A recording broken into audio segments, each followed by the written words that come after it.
Sir, please call for the details from the Hyderabad Collectorate and say that which are the existing educational campus which has an extent of acreage of more than 10 acres. Give the details. Sir, you can adopt these existing campuses and convert them into integrated campuses, sir, of this integrated residential school campuses. We can, because a lot of open area is there. At least you can call for a report, sir. So we can invest in these existing schools, buildings, sir, where a lot of open area is there, sir.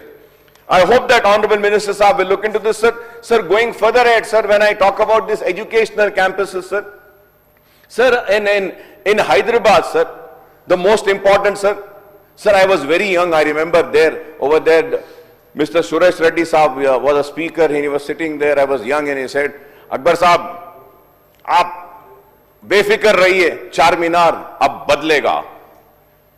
Rajshekhar Reddy साहब के दौर में चार मीनार pedestrianization. Sir, now I see white hair, sir, growing more, and I've lost more of my black hair, and all gray hairs is dominating. And sir, I am growing old. I am growing old, sir, but Charminar pedestrianization project is not getting completed. Sir, through you, sir, I request, sir, please complete. Let us save that monument. Charminar is a wonderful, sir. ये एक हैदराबाद की पहचान है Charminar.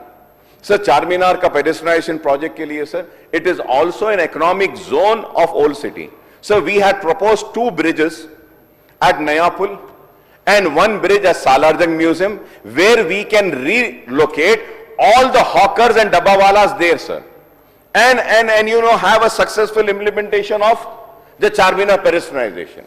Charminar pedestrianization में, sir, Charminar bus stand के पास में parking lot है, sir, बनाना है, अब तक नहीं बना. खिलवत के पास बनना है, नहीं बना. मंडी मिरालम के लिए जियो निकल गया, sir. Mandi Miralam, it's a मशहूर मंडी, सर, उसके लिए डेवलपमेंट उसका हो गया, वैसी काम है. मुर्गी चौक, sir, and sir, this Charminar pedestrianization, when we talk, sir, we also spoke about the tourism policy. Last session में, sir, tourism policy पर आप लाए थे, पूरा चले गया, हम बोल नहीं सके, सर. सर, tourism policy में, sir, गोलकुंडा में sky walk है, sky cable walk is there, sir, in Golconda Fort. So, sir, all the acquisition has been done, the project is being made. We have also requested for a tram. Everybody is talking about metro train, sir. Sir, tram we can have from Sheikhpet to Seven Tombs, to Golconda Fort, to the golf course. We can have a tram, sir. We can also have a tram, sir, from Nayapul, sir. Nayapul, the tram can go, Pathargatti, it can go, Gulzar House, it can go to Charminar, it can also go to Lal Bazaar, and the tram can come back. Tram doesn't take much of space, sir. So we have been requesting tram dijiye. Sir, but sir, these are the things which needs to be looked into. Road widening, sir. And in Malakpet and my constituency, sir, steel bridge is there, which needs to be completed. Sir, acquisition is happening, sir, for the road widening for metro train. Sir, that is also is happening. I thank the government for taking on the metro, sir. Sir, road widening के लिए भी मैं बोलूँगा, metro train की road widening के लिए थोड़े से funds release करिए, sir. अगर आप वो funds release करेंगे तो acquisition जल्दी होगा. फिर से वहां पे एक्विजिशन होगा तो मेट्रो आएगी.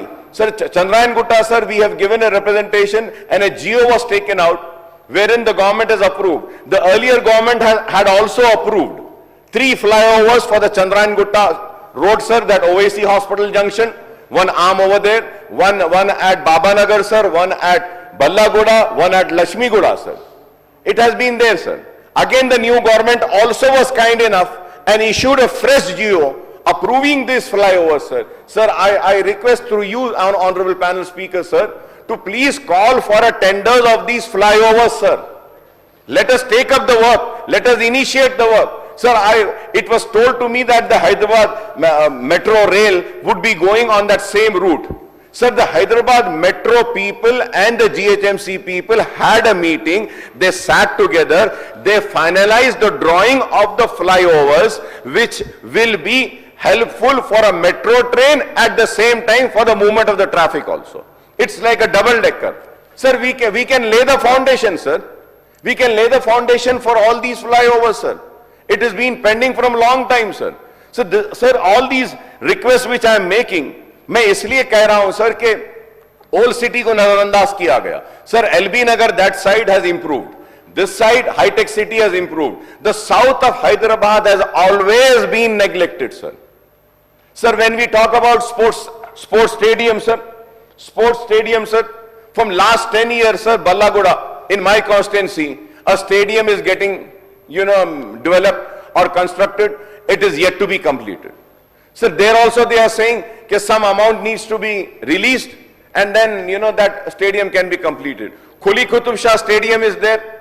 Sir, what is the stadium, sir? It is just like that, sir. Sir, I welcome that my chief minister is dreaming of holding an Olympics in Hyderabad, dreaming of holding national games in Hyderabad, dreaming of holding Asian games in Hyderabad, in Telangana, sir. Sir, but at the same time, sir, we have swimming pools in Moghalpura. We have swimming pools again in Bahadurpura constituency, sir. Sir, these swimming pools are just made like that. Why can't we renovate these swimming pools as per the international norms and standard, so that tomorrow, if we have any swimming sports event, these swimming pools can be used? It is just like a pool, sir. It is not fulfilling the requirement, norms and the standards of holding any international event. So we can renovate this, sir. Sir, there is a Waqf land at Maheshwaram.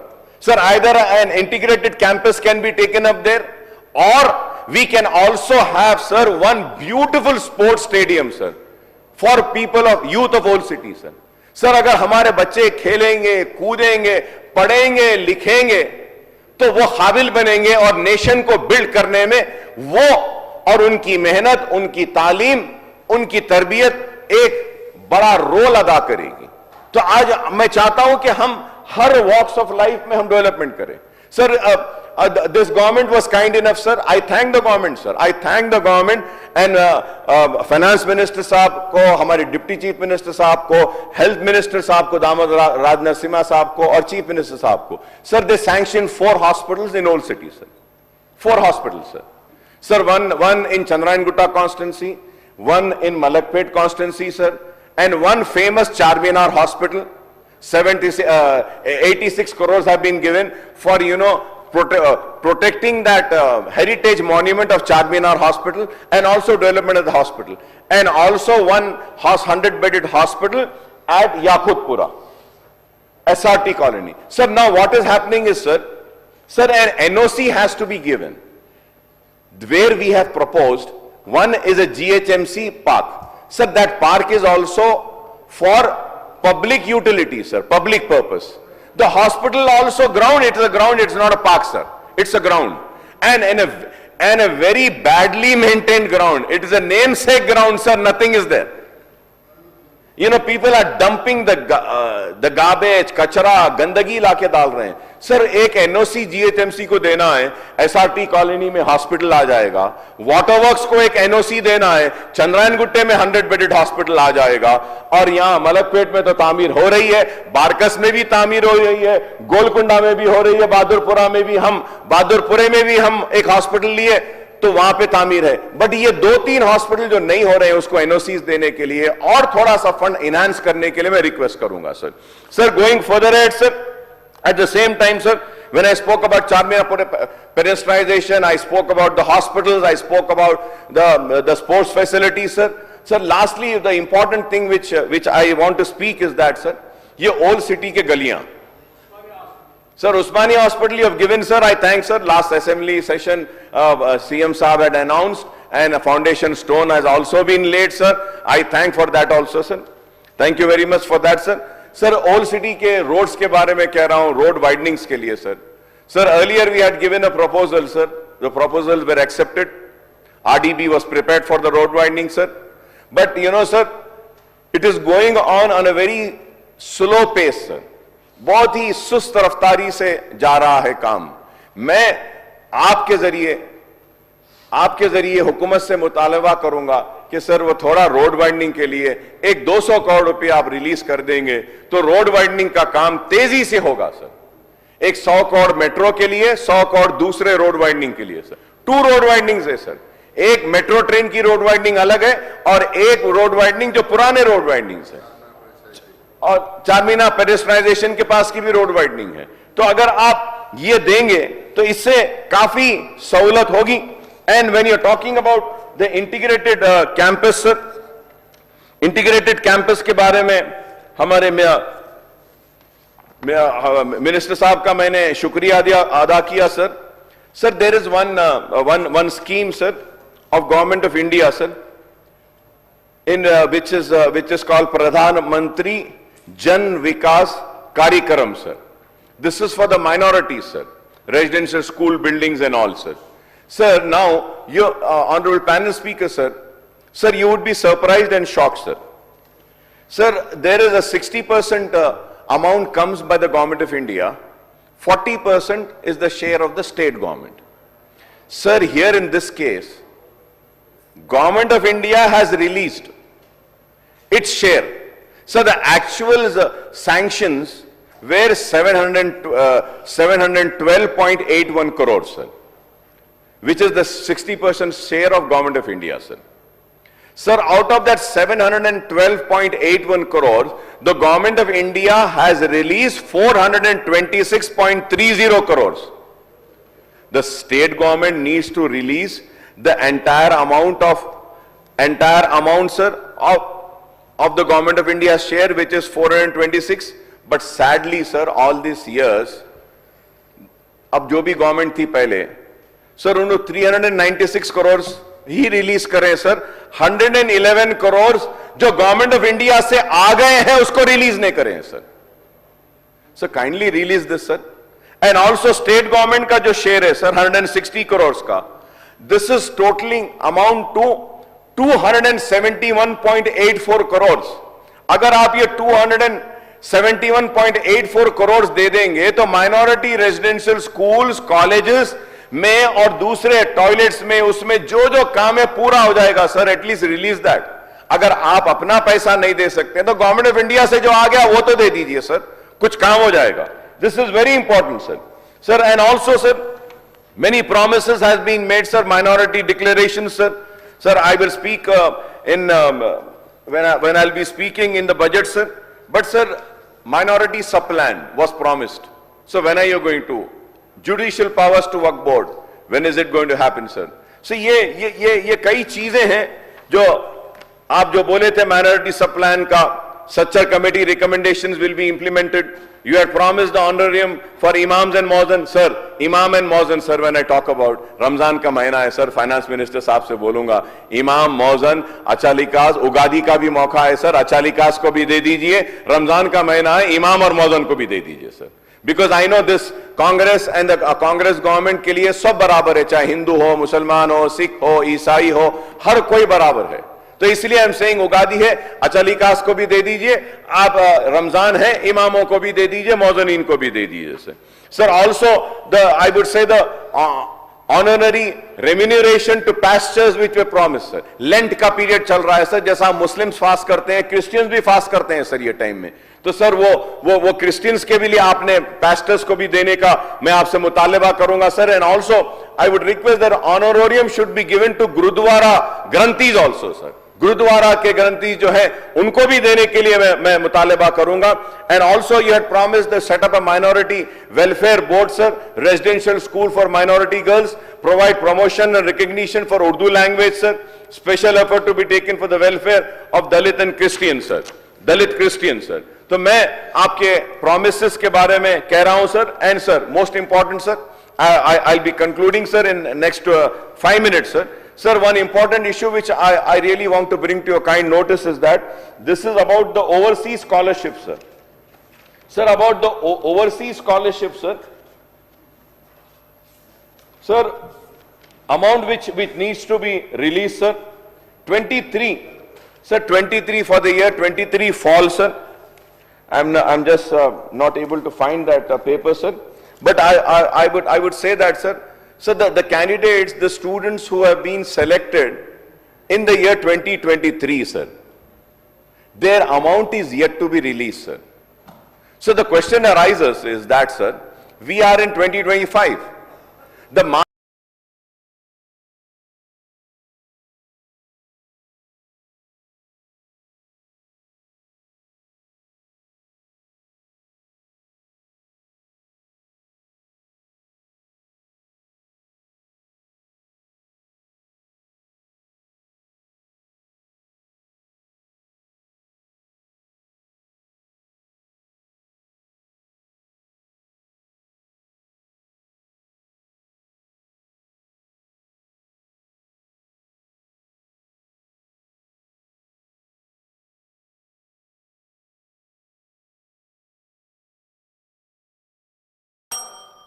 100 రోజుల లోపల 5 లక్షల రూపాయలు ఇచ్చేటువంటి సందర్భం. ఈరోజు ప్రజాభవన్లో వారికి ఇబ్బందులుంటే మాట్లాడేటువంటి అవకాశం ఇవ్వడానికి, అదేవిధంగా వినడానికి ప్రభుత్వం ఉందని చెప్పడం కోసం చేసేటువంటి ప్రయత్నం. గవర్నర్ గారిని రిక్వెస్ట్ చేస్తూ నాకు అవకాశం ఇచ్చినందుకు మీకు ధన్యవాదాలు తెలియజేస్తూ ముగిస్తా ఉన్నది. Now I request Sri Jagdishwar Reddy garu. ధన్యవాదాలు అధ్యక్ష. అధ్యక్ష, గవర్నర్ గారి ప్రసంగం నిన్నంతా ఆశాంతం విన్నాం. ఆ తర్వాత ఈ పుస్తకాలు తీసుకుపోయి మధ్యాహ్నం నుంచి సాయంత్రం వరకు మళ్ళీ తిరిగేసి కూడా చదివినాం అధ్యక్ష. తెలుగులో కొంత ఎందుకో కొంచెం ట్రాన్స్లేషన్ మక్కి కనబడ్డది. సరే ఇంగ్లీష్లో కూడా చూద్దామని అది కూడా చూసిన అధ్యక్ష. అధ్యక్ష, ఈ మధ్యకాలంలో ఏఐ గురించి వెళ్ళి ఎక్కువ మాట్లాడుతున్నారు. సరే, ఆ ఏఐ ఏం చేస్తుంది, ప్రపంచాన్ని మూస్తుందా తెస్తుందా తర్వాత విషయం, దాని మీద వేరు వేరు అభిప్రాయాలు ఉన్నాయి. కానీ ఇది కేవలం ఆ ఏఐ ద్వారా దాన్ని ఉపయోగించి తయారు చేసిన ప్రసంగంలాగా కనపడ్డది. ఏదో చాట్ జీపీటీ అని చెప్పి దాన్ని వాడి మనకేం కావాలో చెప్తే అదే తయారు చేస్తుంది అని చెప్పి మనం ఏదైతే వింటున్నామో, బహుశా దాన్ని వాడి తయారు చేసేదేమో అని చెప్పి అనిపించింది అధ్యక్ష. ఒకరిద్దరు మిత్రులతో ప్రస్తావిస్తే కూడా వాళ్ళు కూడా అదే అనుమానం వ్యక్తం చేసింది. వాస్తవానికి అధ్యక్ష, ఒక రాష్ట్ర ప్రభుత్వం బడ్జెట్ ప్రవేశపెట్టే ముందు ఉభయ సభల్ని ఉద్దేశించి గవర్నర్ గారు చేసే ప్రసంగం ఏదైతే ఉందో, ఆ ప్రసంగం ఎంత గొప్పగా ఉండాలి, ఎంత వాస్తవాలతో కూడుకొని ఉండాలి, రేపు బడ్జెట్ ఏ రకంగా ఉండబోతుందనే దానికి ఒక ఇండికేషన్గా ఉండే ఆ ప్రసంగం ఎంత ఆర్ద్రతతోనే ఉండాలి, ఎంత మనసు పెట్టి చేయాలి అధ్యక్ష. ప్రతి అక్షరం ప్రతి పదం వాడేటప్పుడు అందులో కొన్ని వాక్యాలే అర్థం కాని పరిస్థితి, తెలుగులో వాక్య ప్రారంభానికి చివరికి ముగింపుకి సంబంధం లేని పరిస్థితి. ఆశ్చర్యంగా అనిపించింది అధ్యక్ష. సరే, వాస్తవాలను ఉన్నాయేమని వెతికి చూసినాం, ఎక్కడ ఒక్క వాక్యం కనపడలేదు. నిజంగా ఎంత డ్రైగా ఉంది అంటే, ఎంత విజన్ లేకుండా, ఓ బాధ్యత లేకుండా గడిచిన సంవత్సర కాలంలో జరిగింది ఏంది, వాస్తవం ఏంది,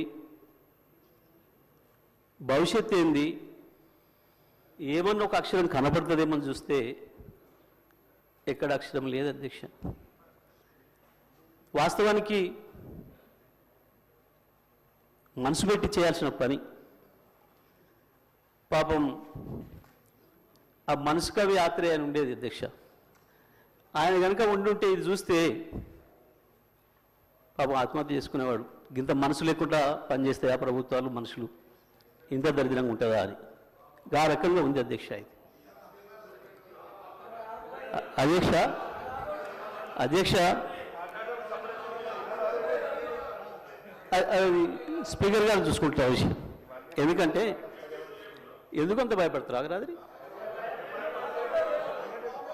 గంట 10 నిమిషాలు మీరు మాట్లాడితే ఒక అక్షరం ఎక్కడి నుంచి ఎవరు మాట్లాడలే. అగమాగం కాకుండా మొదలే కాకపోయా, ఎందుకు ఆగమవుతారు అప్పుడే? అయ్యో మొదలే కాకపోయా, ఊరే ఇంకా ఉంది కదా. అధ్యక్ష, ఒక గవర్నర్ గారి గురించి మేము విన్నాం. సరే, పార్టీ ఏదున్నా ఎట్లా ఉన్నా గతంలో వారిది ఒక మంచి మనిషి అని, ఒక ఇంటిగ్రిటీ ఉన్న వ్యక్తి అని, గొప్ప చదువుకున్న వ్యక్తి అని. కానీ పాపం వారితోని 36 నిమిషాల్లోనే 360 అవాస్తవాల్ని మాట్లాడొచ్చారు. 36 నిమిషాల్లోనే 36 15 నెలల వాళ్ళ ఫలితనాన్ని 15 నెలల్లో వాళ్ళు చేసిన పనికి 36 నిమిషాల్లో 360 అబద్ధాలు అవాస్తవాలు. నిజంగా కూడా పాపం గవర్నర్ గారు మనసు ఎంత గింజుకుందో వాళ్ళు చదవటానికి. ఇంగ్లీష్లో అర్థమై ఉంటుంది, ఇంగ్లీష్లో అర్థమై ఉంటుంది అధ్యక్ష. నాకు తెలిసి మనస్ఫూర్తిగా చదవలేదు, గవర్నర్ గారు కూడా మనస్ఫూర్తిగా చదివి ఉండదు అధ్యక్ష. అది నాకు తెలిసి ఎట్టి బస్సులో గవర్నర్ గారు మనసుతో మాత్రం చదవలేదు అధ్యక్ష. పాపం చాలా మెకానికల్గా చదివి ఎప్పుడు వెళ్ళిపోదాం అన్నట్టునే పోయారు పాపం అధ్యక్ష. సరే, ఇది ఒకవైపు అధ్యక్ష. నేను ఈ చదివిన మిత్రులతో మాట్లాడుతున్నా, దీన్ని ఎక్కడ మొదలు పెట్టాలి, ఎక్కడికి పోవాలి, ఏది నేను ఆలోచన చేస్తూ ఈ మధ్యకాలంలో నేను రైతుగా జరుగుతున్న పరిణామాలు, వ్యవసాయ రంగంలో వస్తున్న పరిస్థితులు, ఎండిపోతున్న పంట పొలాలు, ఎక్కువ తిరుగుతున్నా కాబట్టి అక్కడ రైతుల దగ్గరికి వెళ్తున్నా, రైతులతోనే ఉంటున్నా కాబట్టి ఆ రైతుల్ని కలిసి ఈ మధ్యకాలంలో ఎక్కువ మాట్లాడొచ్చున్నామని కాబట్టి ఒక్కసారి అదే రైతులతో ఒకసారి మాట్లాడి చూద్దాం. అయా రాష్ట్ర ప్రభుత్వం గవర్నర్ గారి చేత ఈ రకంగా మాట్లాడించింది ఇవాళ. సరే, నేను వచ్చిన ప్రతిసారి మీరు నీళ్ళ గురించి కొట్లాడండి సార్, జర అసెంబ్లీలో మాట్లాడండి సార్ అని అడుగుతున్నారు. నాకు అవకాశం వస్తే మాట్లాడతా అని చెప్పిన, ఇక్కడ మరి స్పీకర్ గారు ఇస్తే కదా మాట్లాడాల్సింది మేమని. సరే, నా అదృష్టం కొద్దీ మా అధ్యక్షుల గారు, మా నాయకులు కేసీఆర్ గారు దీనిపైన నన్నే మాట్లాడమని చెప్పిండ్రు. ధన్యవాదాలు వారికి. మీ ముఖ్యమంత్రి కంటే దూరంగా ఏం లేడు, 2 కామెంట్స్ బంద్ చేయండి. ఇక మీ ముఖ్యమంత్రి కంటే దగ్గరనే ఉన్నాడు. ఎక్కువ మాట్లాడొద్దు, ఇక నాకు ముందట ఎక్కువ మాట్లాడుకొని మూసుకోండి. అధ్యక్ష, మాట్లాడితే ఆ రైతులకే వినిపిద్దాం ఈ విషయం కూడా అని మొత్తం వినిపించిన అధ్యక్ష తెలుగులో ఫోన్లోనే. నేను మొన్న పోయినప్పుడు ఒక తండ పోతుంటే ఇటువైపు మళ్ళీ పెద్ద మట్టి గుట్టలు కనబడుతున్నాయి. ఆగిన మళ్ళీ ఎందుకు వచ్చినాయి ఈ గుట్టలు, మట్టి గుట్టలు అని. బావులు తీయడం మొదలైంది అధ్యక్ష. మళ్ళీ సరే చూద్దాం ఈ బావికి ఎంత ఖర్చు అయింది, నీళ్ళని ఊరుతున్నాయని చెప్పి కారు దిగి బావి దగ్గర పోయినప్పుడు అక్కడి నుంచి గొర్రెలు వస్తున్నాయి, గొర్రెలు కాసుకున్నాయి రైతులు, గొర్రెల కాపర్లు కూడా, సోదరులు కూడా వచ్చారు. వాళ్ళకే చేసిన అధ్యక్ష. వెంకట్రాములు, రాజయ్య ఇద్దరు ఎందుకు రైతుల గురించి అనేది భయపడుతున్నారు, గొర్రె కాపర్లు రైతులనే భయపడుతున్నారు అధ్యక్ష. వాళ్ళకే మాట్లాడిన అధ్యక్ష నేను. ఎందుకంటే ఇది ప్రజలకు సంబంధించిన బడ్జెట్ కాబట్టి ప్రజలతోనే మాట్లాడినా మీలాగా కమిషన్లు ఇచ్చినట్టు మాట్లాడలేదు. నేను రైతులతో మాట్లాడిన అధ్యక్ష. మా వెంకటరామయ్య, మా రాజన్న ఇద్దరికి వినిపించిన, మా రవినాయక్ కూడా వినిపించి ఇది ఏం మాట్లాడలేదు దీని మీద, నేను ఎట్లా అనిపిస్తుంది అని అడిగిన. ఇలా మీకు అర్థం కాదేమో సార్, దీంట్లో మా ఊర్లే వెంకటయ్య అని ఉండే, ఆయన ఊర్లో ఏతుల వెంకటయ్య కూడా అందరూ ఆయన కథ ఉంది ఇలా అన్నారు. ఏం కథ అని అడిగిన. ఏ లేదయ్యా, ఓ రోజు పొద్దున్నే ఆయన భార్య సర్పంచ్ కాడికి వచ్చింది. ఆయన భార్య సర్పంచ్ కాడికి వచ్చి కంప్లైంట్ చేసింది, మా వెంకటయ్య నన్ను కొట్టిండు, జర పిలిపించి మాట్లాడమని చెప్తే ఆయన పిలిపించిండు పెద్ద మనిషి. ఎందుకు కొట్టి ఏం సంగతి అని అడిగితే, నేను మా అమ్మగారింటికి నువ్వు పాలు వేయద్దుమని అన్నాడు, నేను పోస్తా అన్నా. నువ్వు పాలు వేస్తే ఊరుకోని అన్నాడు, నేను పోసి తీరుతానంటే నన్ను కొట్టిండు. పాలెక్కడి, నీకు బర్రె లేదా, పాలెక్కడి అని చెప్పి ఆయన పెద్ద మనిషి అడిగింది అధ్యక్ష. అడిగితే నాకు 4 బర్రెలు ఉన్నాయి అన్నాడు అధ్యక్ష. ఈ 4 బర్రెలు ఎక్కడిదా, నీకు ఒకటి కూడా లేకపోయా, మా ఊరందరం చూస్తుంది 50 మంది ఉన్నాం, అందరూ తెలిసి నీకు బర్రెలు లేవా ఎక్కడిదా అంటే, అధ్యక్ష పోయిన భార్య దొరికితే, సచ్చింది బతికితే పోయింది దొరికితే మా అత్తగారు ఒకటి పెడితే నేను ఒకటి కొంటే నాకు 4 బర్రెలు ఉంటాయి, నాకెందుకు 4 బర్రెలు అన్నాడు. ఇది కూడా అట్లనే ఉంది అధ్యక్ష ఈ గవర్నర్ గారి ప్రసంగము. అంతకు మించి ఒక అక్షరం కూడా తేడా లేదు. ఎక్కడ ఇచ్చారు అధ్యక్ష? రైతులకు రుణమాఫీ చేసినారు, రైతు భరోసా ఇచ్చినారు, 12,000 రూపాయలు నా ఈజీఎస్ కార్మికులకు ఇచ్చినారు, 12,000 రూపాయలు నా ఆటో కార్మిక సోదరులకు ఇచ్చినారు, 2,500 రూపాయలు మా మహాలక్ష్మి అక్క చెల్లెలకు ఇచ్చినారు, రైతులకు బోనస్ ఇచ్చినారు, తోం బంగారం ఇచ్చినారు. ఏమి ఇచ్చిన అధ్యక్ష? నా విద్యార్థి సోదరులకు స్కూటీలు ఇచ్చినారు అధ్యక్ష. 2 లక్షల ఉద్యోగాలు ఇచ్చి సంతోషంగా పెట్టినారు. ఎక్కడిచ్చింది అధ్యక్ష? ఎక్కడిచ్చి?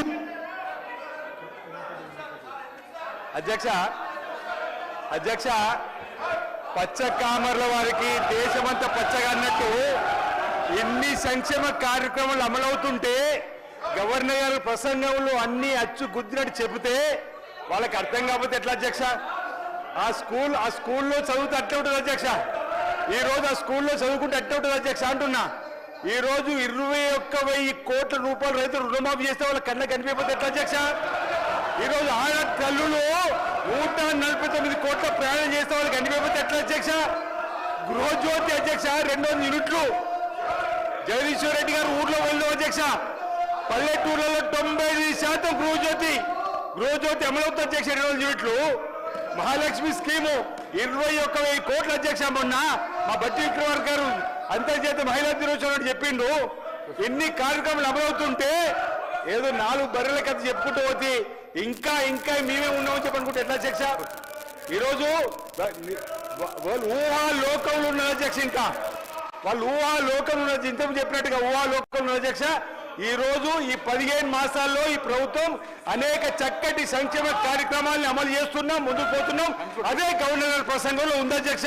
గవర్నర్ గారికి గౌరవీయం చెప్పని కోరుతున్నాం అధ్యక్ష. ఈ సందర్భంగా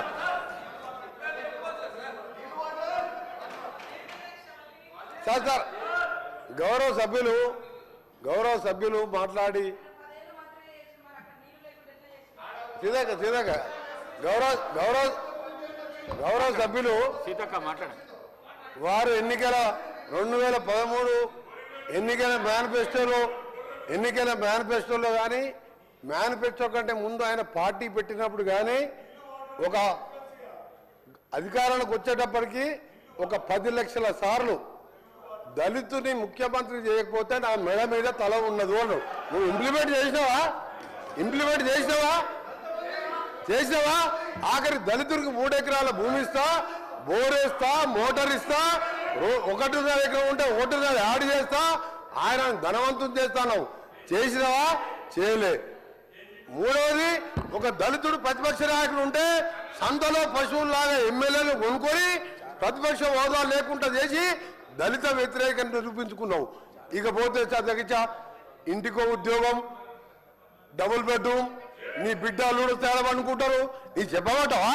1,00,000 అబద్ధాలు ఆడి 2 సార్లు అధికారంలోకి వచ్చిన మీరు మేము చేసిన కార్యక్రమాలు 1,00,000 కోట్ల మంది ఇవాళ ఆర్టీసీలో ఉచితంగా మహిళలు ప్రయాణం చేస్తున్నారు. చూస్తలేవా?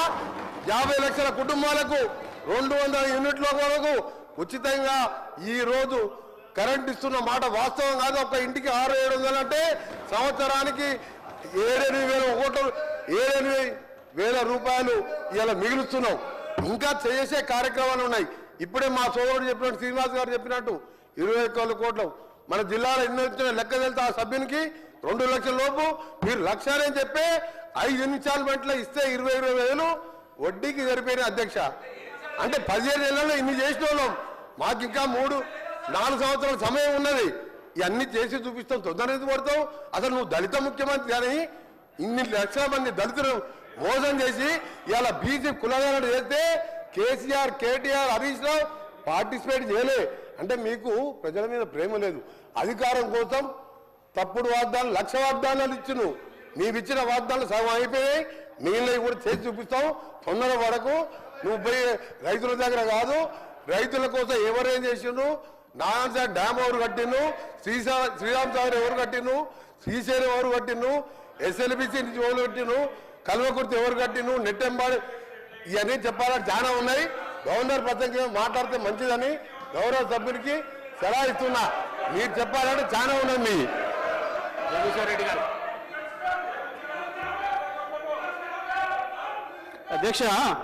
అధ్యక్ష తలసాని శ్రీనివాస్. అధ్యక్ష, మీ ద్వారా లెజిస్లేటివ్ అఫైర్స్ మినిస్టర్ గారు డిప్యూటీ సీఎం గారిని రిక్వెస్ట్ చేస్తున్నా అధ్యక్ష. అంటే సభ సాంప్రదాయాల ప్రకారం నడవాలా? ఇప్పుడు మీ సభ్యులు మాట్లాడారు, మీ సభ్యులు ఇప్పుడు మీ ఇద్దరు సభ్యులు మాట్లాడారు అధ్యక్ష. గవర్నర్ గారి అడ్రస్ మీద ఈరోజు సెషన్ అంతా నడవాలి అని మీరు అవకాశం ఇచ్చారు అధ్యక్ష.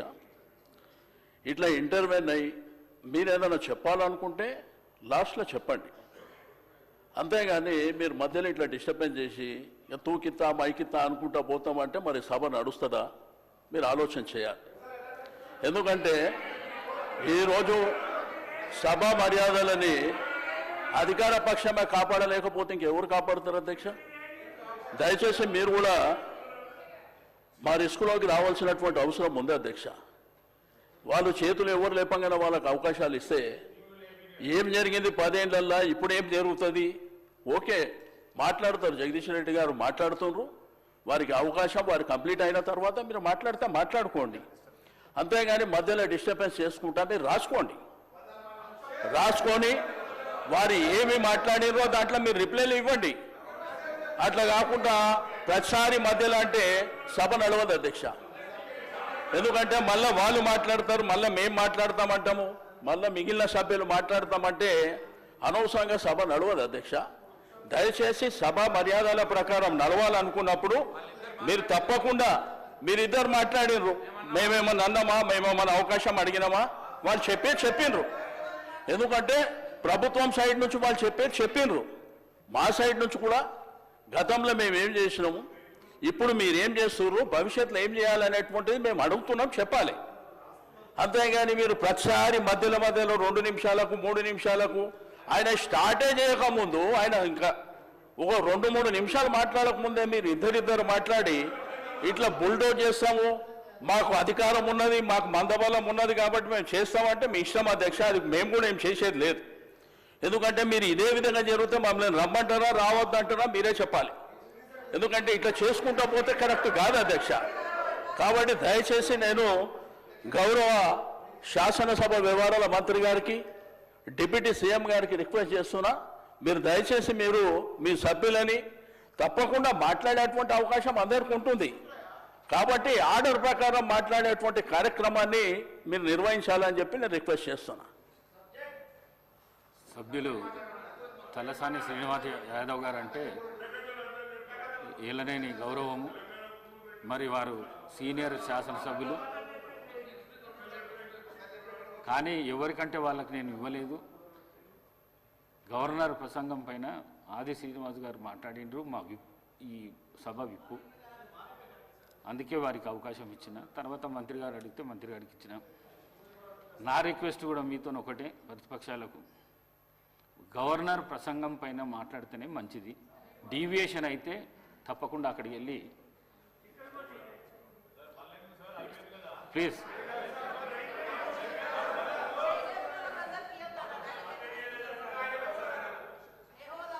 ఇప్పుడు మీరే చెప్పారు అధ్యక్ష, గవర్నర్ గారి అడ్రస్ మీదనే మాట్లాడాలని మీరు చెప్పారు. ఇద్దరు సభ్యులు అవే మాట్లాడిరా అధ్యక్ష? అవే మాట్లాడిరా? ఇప్పుడు మంత్రి గారు మాట్లాడారు, అవే మాట్లాడిరా? నేను అడిగేది ఏంటంటే, నేను ఏ సభ్యులకు అవకాశం ఇవ్వద్దని నేను అంటలేను అధ్యక్ష. మాకు అవకాశం వచ్చినప్పుడు మేము చెప్పిన తర్వాత మీకు అవకాశం ఉన్నది, మీరు తర్వాత మాట్లాడండి అంటున్నా. మధ్యలో వాళ్ళు మాట్లాడి మేము మాట్లాడి అనవసరంగా సభాసాయం వృధా అవుతుంది అధ్యక్ష, అది పద్ధతి కూడా కాదు. కాబట్టి దయచేసి నా రిక్వెస్ట్ అలా సభ్యుని చెప్పనివ్వండి, చెప్పిన తర్వాత మీకు అవకాశం ఉంది, మీకు అనేక సందర్భాలలో చెప్పుకునేటువంటి అవకాశం ఉంటుంది కాబట్టి మీరు చెప్పుకోండి అని చెప్తున్నా అధ్యక్ష. Thank you. అధికార పక్షం మాట్లాడకుండా ఉండాలంటే మీరు డీవియేషన్ కాకుండా గవర్నర్ ప్రసంగం పైనే మాట్లాడారు. జగదీశ్వర్ రెడ్డి గారు, జగదీశ్వర్ రెడ్డి గారు. అధ్యక్ష అధ్యక్ష అధ్యక్ష దయచేసి మీ కామెంట్స్ పైన కూడా నేను స్పందించదలుచుకున్నాను అధ్యక్ష. రాష్ట్ర ప్రజలు మొత్తం చూస్తున్నారు అప్పటి నుండి. నేను దీంట్లో నుంచి ఒక అక్షరం పక్కకు పోయినా ఇప్పుడు వారు మంత్రి గారు మాట్లాడిందో ఇంకోరు మాట్లాడిందో ఇందులో ఏమైనా ఒక అక్షరం సంబంధం ఉందా దాన్ని మీరు తేల్చండి. ఈ సభలో ఉండమంటే ఉంటా పొమ్మంటే పోతా అధ్యక్ష. నేను రాష్ట్ర ప్రజలు అందరూ చూస్తున్నారు అధ్యక్ష. రాష్ట్ర ప్రజలు అందరూ చూస్తున్నారు అధ్యక్ష. మినిస్టర్ గారు అధ్యక్ష, వారు గతంలో మంత్రిగా చేసిన వారు, అనుభవం ఉన్న వ్యక్తి జగదీశ్వర్ రెడ్డి గారు. ఈ విధంగా ప్రస్తావన తీసుకొచ్చి స్పీకర్ గారిని బెదిరించే మాట మాట్లాడకుండా ఉంటే బాగుంటుంది అధ్యక్ష. తప్పకుండా వారు వాపసు తీసుకోవాలి. ఖచ్చితంగా కూడా బెదిరించడం జరుగుతూ ఉంది అధ్యక్ష. చైర్ను బెదిరించడం జరుగుతూ ఉన్న సందర్భం ప్రత్యక్షంగా మొత్తం యావత్ రాష్ట్రానికి సంబంధించిన ప్రజలందరూ కూడా చూస్తూ ఉన్నారు. దయచేసి కోరుతా ఉన్నాం. That is not the way. Srinivas Yadav గారు 2 విషయాలు చెప్పారు, మేము విన్నాము. మళ్ళా అదే ప్రస్తావన తీసుకొచ్చి ఈరోజు వారు చెప్తా ఉన్నారు అధ్యక్ష. గవర్నర్కు సంబంధించిన ప్రసంగానికి సంబంధించి ఏదో మాట్లాడినారు, ఆర్టిఫిషియల్ ఇంటెలిజెన్స్ అన్నారు, ఇంకేదో అన్నారు, ఇంకా విన్నాం. దానికి కూడా సమాధానం చెప్తాం. దానికి ఏం ప్రస్తావన లేదు. తిరిగి తీసుకొచ్చి గవర్నర్ ప్రసంగమే విషయంలో అనేక సందర్భాల్లో చెప్పుకుంటూ పోయి 10 నిమిషాల తర్వాత ప్రసంగానికి సంబంధించిన అంశం మాట్లాడకపోక మా మంత్రి గారు కానీ మా సభ్యులు కానీ స్పందించడం జరిగింది.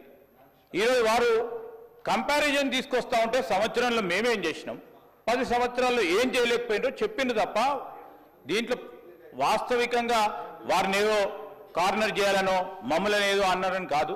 దయచేసి నేను గౌరవ జగదీశ్వర్ రెడ్డి గారికి తెలియజేస్తా ఉన్నాం, తెలియంది కాదు. గవర్నర్ ప్రసంగానికి సంబంధించి మీరున్నది అనుభవం ఉంది, మీకు మంత్రిగా చేసిండ్రు, ఈ విధంగా చేస్తే బాగుంటుందని చెప్పండి. మేము సాధారణంగా స్వీకరించడానికి పెద్ద హృదయంతో ఉన్నాం. కానీ ప్రతి అంశాన్ని కూడా ఇది చేయలే అది చేయలే, సంవత్సర కాలంలో ఏం చేయలేస్తారు ప్రభుత్వం, ఏం చేయదలుచుకున్నది, ఏం చేయగలిగే సత్తా ఉన్నది చూపెట్టిన అధ్యక్ష. 14 నెలలలో మేం చేసిన ప్రతి సంక్షేమ కార్యక్రమం విషయంలో వారు 2014 నుంచి 2015 వరకు ఏం చేయలేకపోయినరో 1 సంవత్సర కాలంలో నిలబెట్టి రాష్ట్ర ప్రజలకు తెలియజేసినాం. మేము ఖచ్చితంగా చెప్పదలుచుకున్నాం అధ్యక్ష. నేను దయచేసి ఈరోజు కూడా చెప్తా ఉన్నాం అధ్యక్ష. వారికంతా అనుభవం ఉంది. ఉన్న సందర్భంలో ఆ అనుభవాన్ని కూడా షేర్ చేసే ప్రయత్నం చేయమని చెప్తా ఉన్నాం. కానీ నేను ఈరోజు కూడా చెప్తా ఉన్నాం, మీరందరూ కూడా అనుభవజ్ఞులు, మీరు కూడా అనుభవజ్ఞులు సార్. మీరు మీ అందరి అనుభవం కూడా తెలియజేయండి. మన తెలంగాణ రాష్ట్ర ప్రజలకు ఉపయోగపడే విధంగా ఒక కార్యాచరణలో అడుగు పెడతా ఉన్న సందర్భంలో దాన్ని అడుగు అడ్డం వేయకుండా అడుగు కొద్దిగా ఇటు పోయినా చెప్పండి. మీరు కాదంటలేము. మీరు వ్యంగ్యంగా నవ్వినా ఏది నవ్వినా ప్రజలు మీ పరంగా వ్యంగ్యంగా నవ్వింది కనుక మేము ఇక్కడ ఉన్నాం. మేము మా పరంగా వ్యంగ్యంగా నవ్వకుండా ఉండే చూసే ప్రయత్నంలో ప్రతి అడుగు వేస్తాం. రాబోయే 4 సంవత్సరాల్లో కూడా ఈ రోజు కూడా చెప్తా ఉన్నాం అధ్యక్ష, మీరు మంచి సూచనలు ఇవ్వండి. శ్రీనివాస్ యాదవ్ గారు చెప్పారు సభా సాంప్రదాయాలతో. సరే, వారు ఏ విషయంలో చెప్పిండ్రో ఏం సాంప్రదాయాలను పాటించే కార్యక్రమం చేయదలుచుకున్నాం కనుకనే ఈ విధంగా నడుస్తూ ఉన్నాం అధ్యక్ష. దయచేసి సహకరించి సబ్జెక్టు పరిమితమై ముందుకు పోవాలని కోరుతా ఉన్నాం అధ్యక్ష. జగదీశ్వర్ రెడ్డి గారు. అధ్యక్ష జగదీశ్వర్ రెడ్డి గారు. అధ్యక్ష జగదీశ్వర్ రెడ్డి గారు.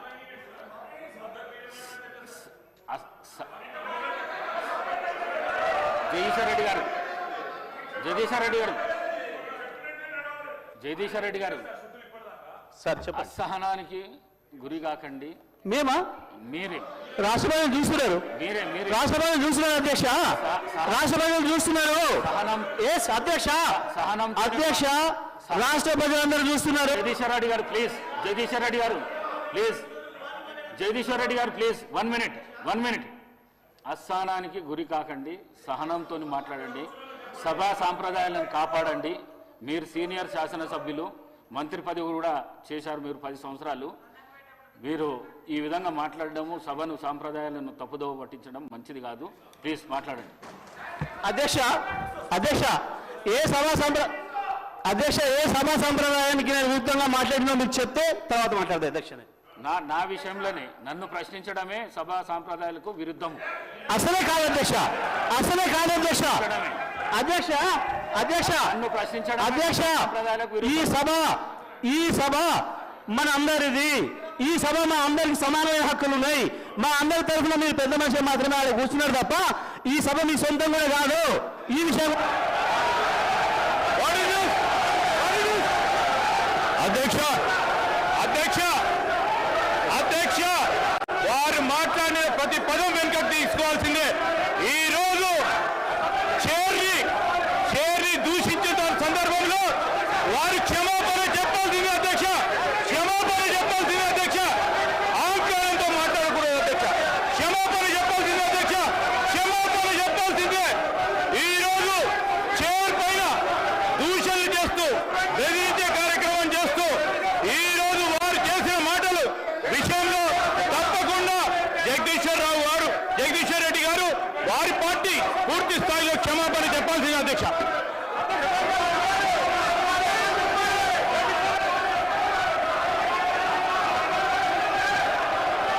స్పీకర్ సార్, శ్రీధర్ బాబు గారు ఆ మాట వినండి. జగదీష్ రెడ్డి గారు ఏం తప్పు మాట్లాడిండు? సభలో అందరు సభ్యులకు సమానమైన హక్కు ఉంటది. సభ అంటే ఒక కాంగ్రెస్ పార్టీకు, సభ అంటే ఒక ప్రభుత్వానికి సంబంధించింది కాదు, ప్రతిపక్ష శాసనసభ్యులకు కూడా సమానమైన హక్కు ఉంటది అని చెప్పి జగదీష్ రెడ్డి గారు అన్నారు. దాంట్లో ఎంత మాత్రం జగదీశ్వర్ రెడ్డి గారు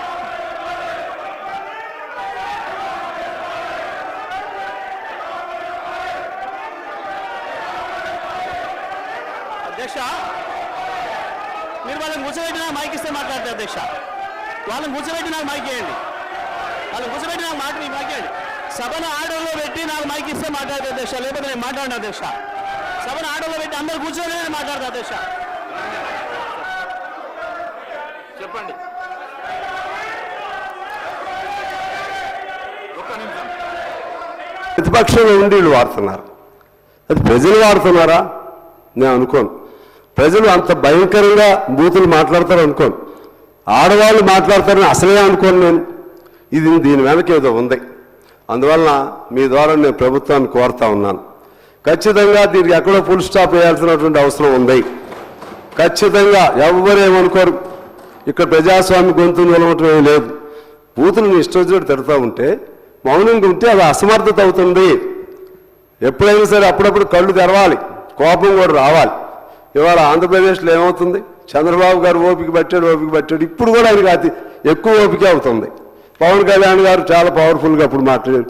లోకేష్ బాబు ఇవాళ హుషారుగా ఉన్నాడు. ఆయన నేను అంటున్నా, అక్కడ పోసాని చూస్తున్నాం, వల్లభనేని ఇంకొక ఆయన ఎవరు, కొడాలి నాని, ఇటువంటి వాళ్ళందరూ ఇవాళ లోపల సువ్వలు లెక్క పెట్టుకుంటూ మా తప్పు అయింది కానీ కాసేపు ఇంకోసేపు ఏడవటం. వాళ్ళకంటే భయంకరంగా ఈ తప్పులు చేసిన వాళ్ళు ఎవరున్నారో వాళ్ళందరూ రెండోసారి తప్పులు చేయకుండా ఉండే విధంగా మీరు గట్టి చర్యలు తీసుకోవాల్సిన అవసరం ఉంది. అది మీకే కాదు, ప్రజాస్వామ్యానికి మంచిది.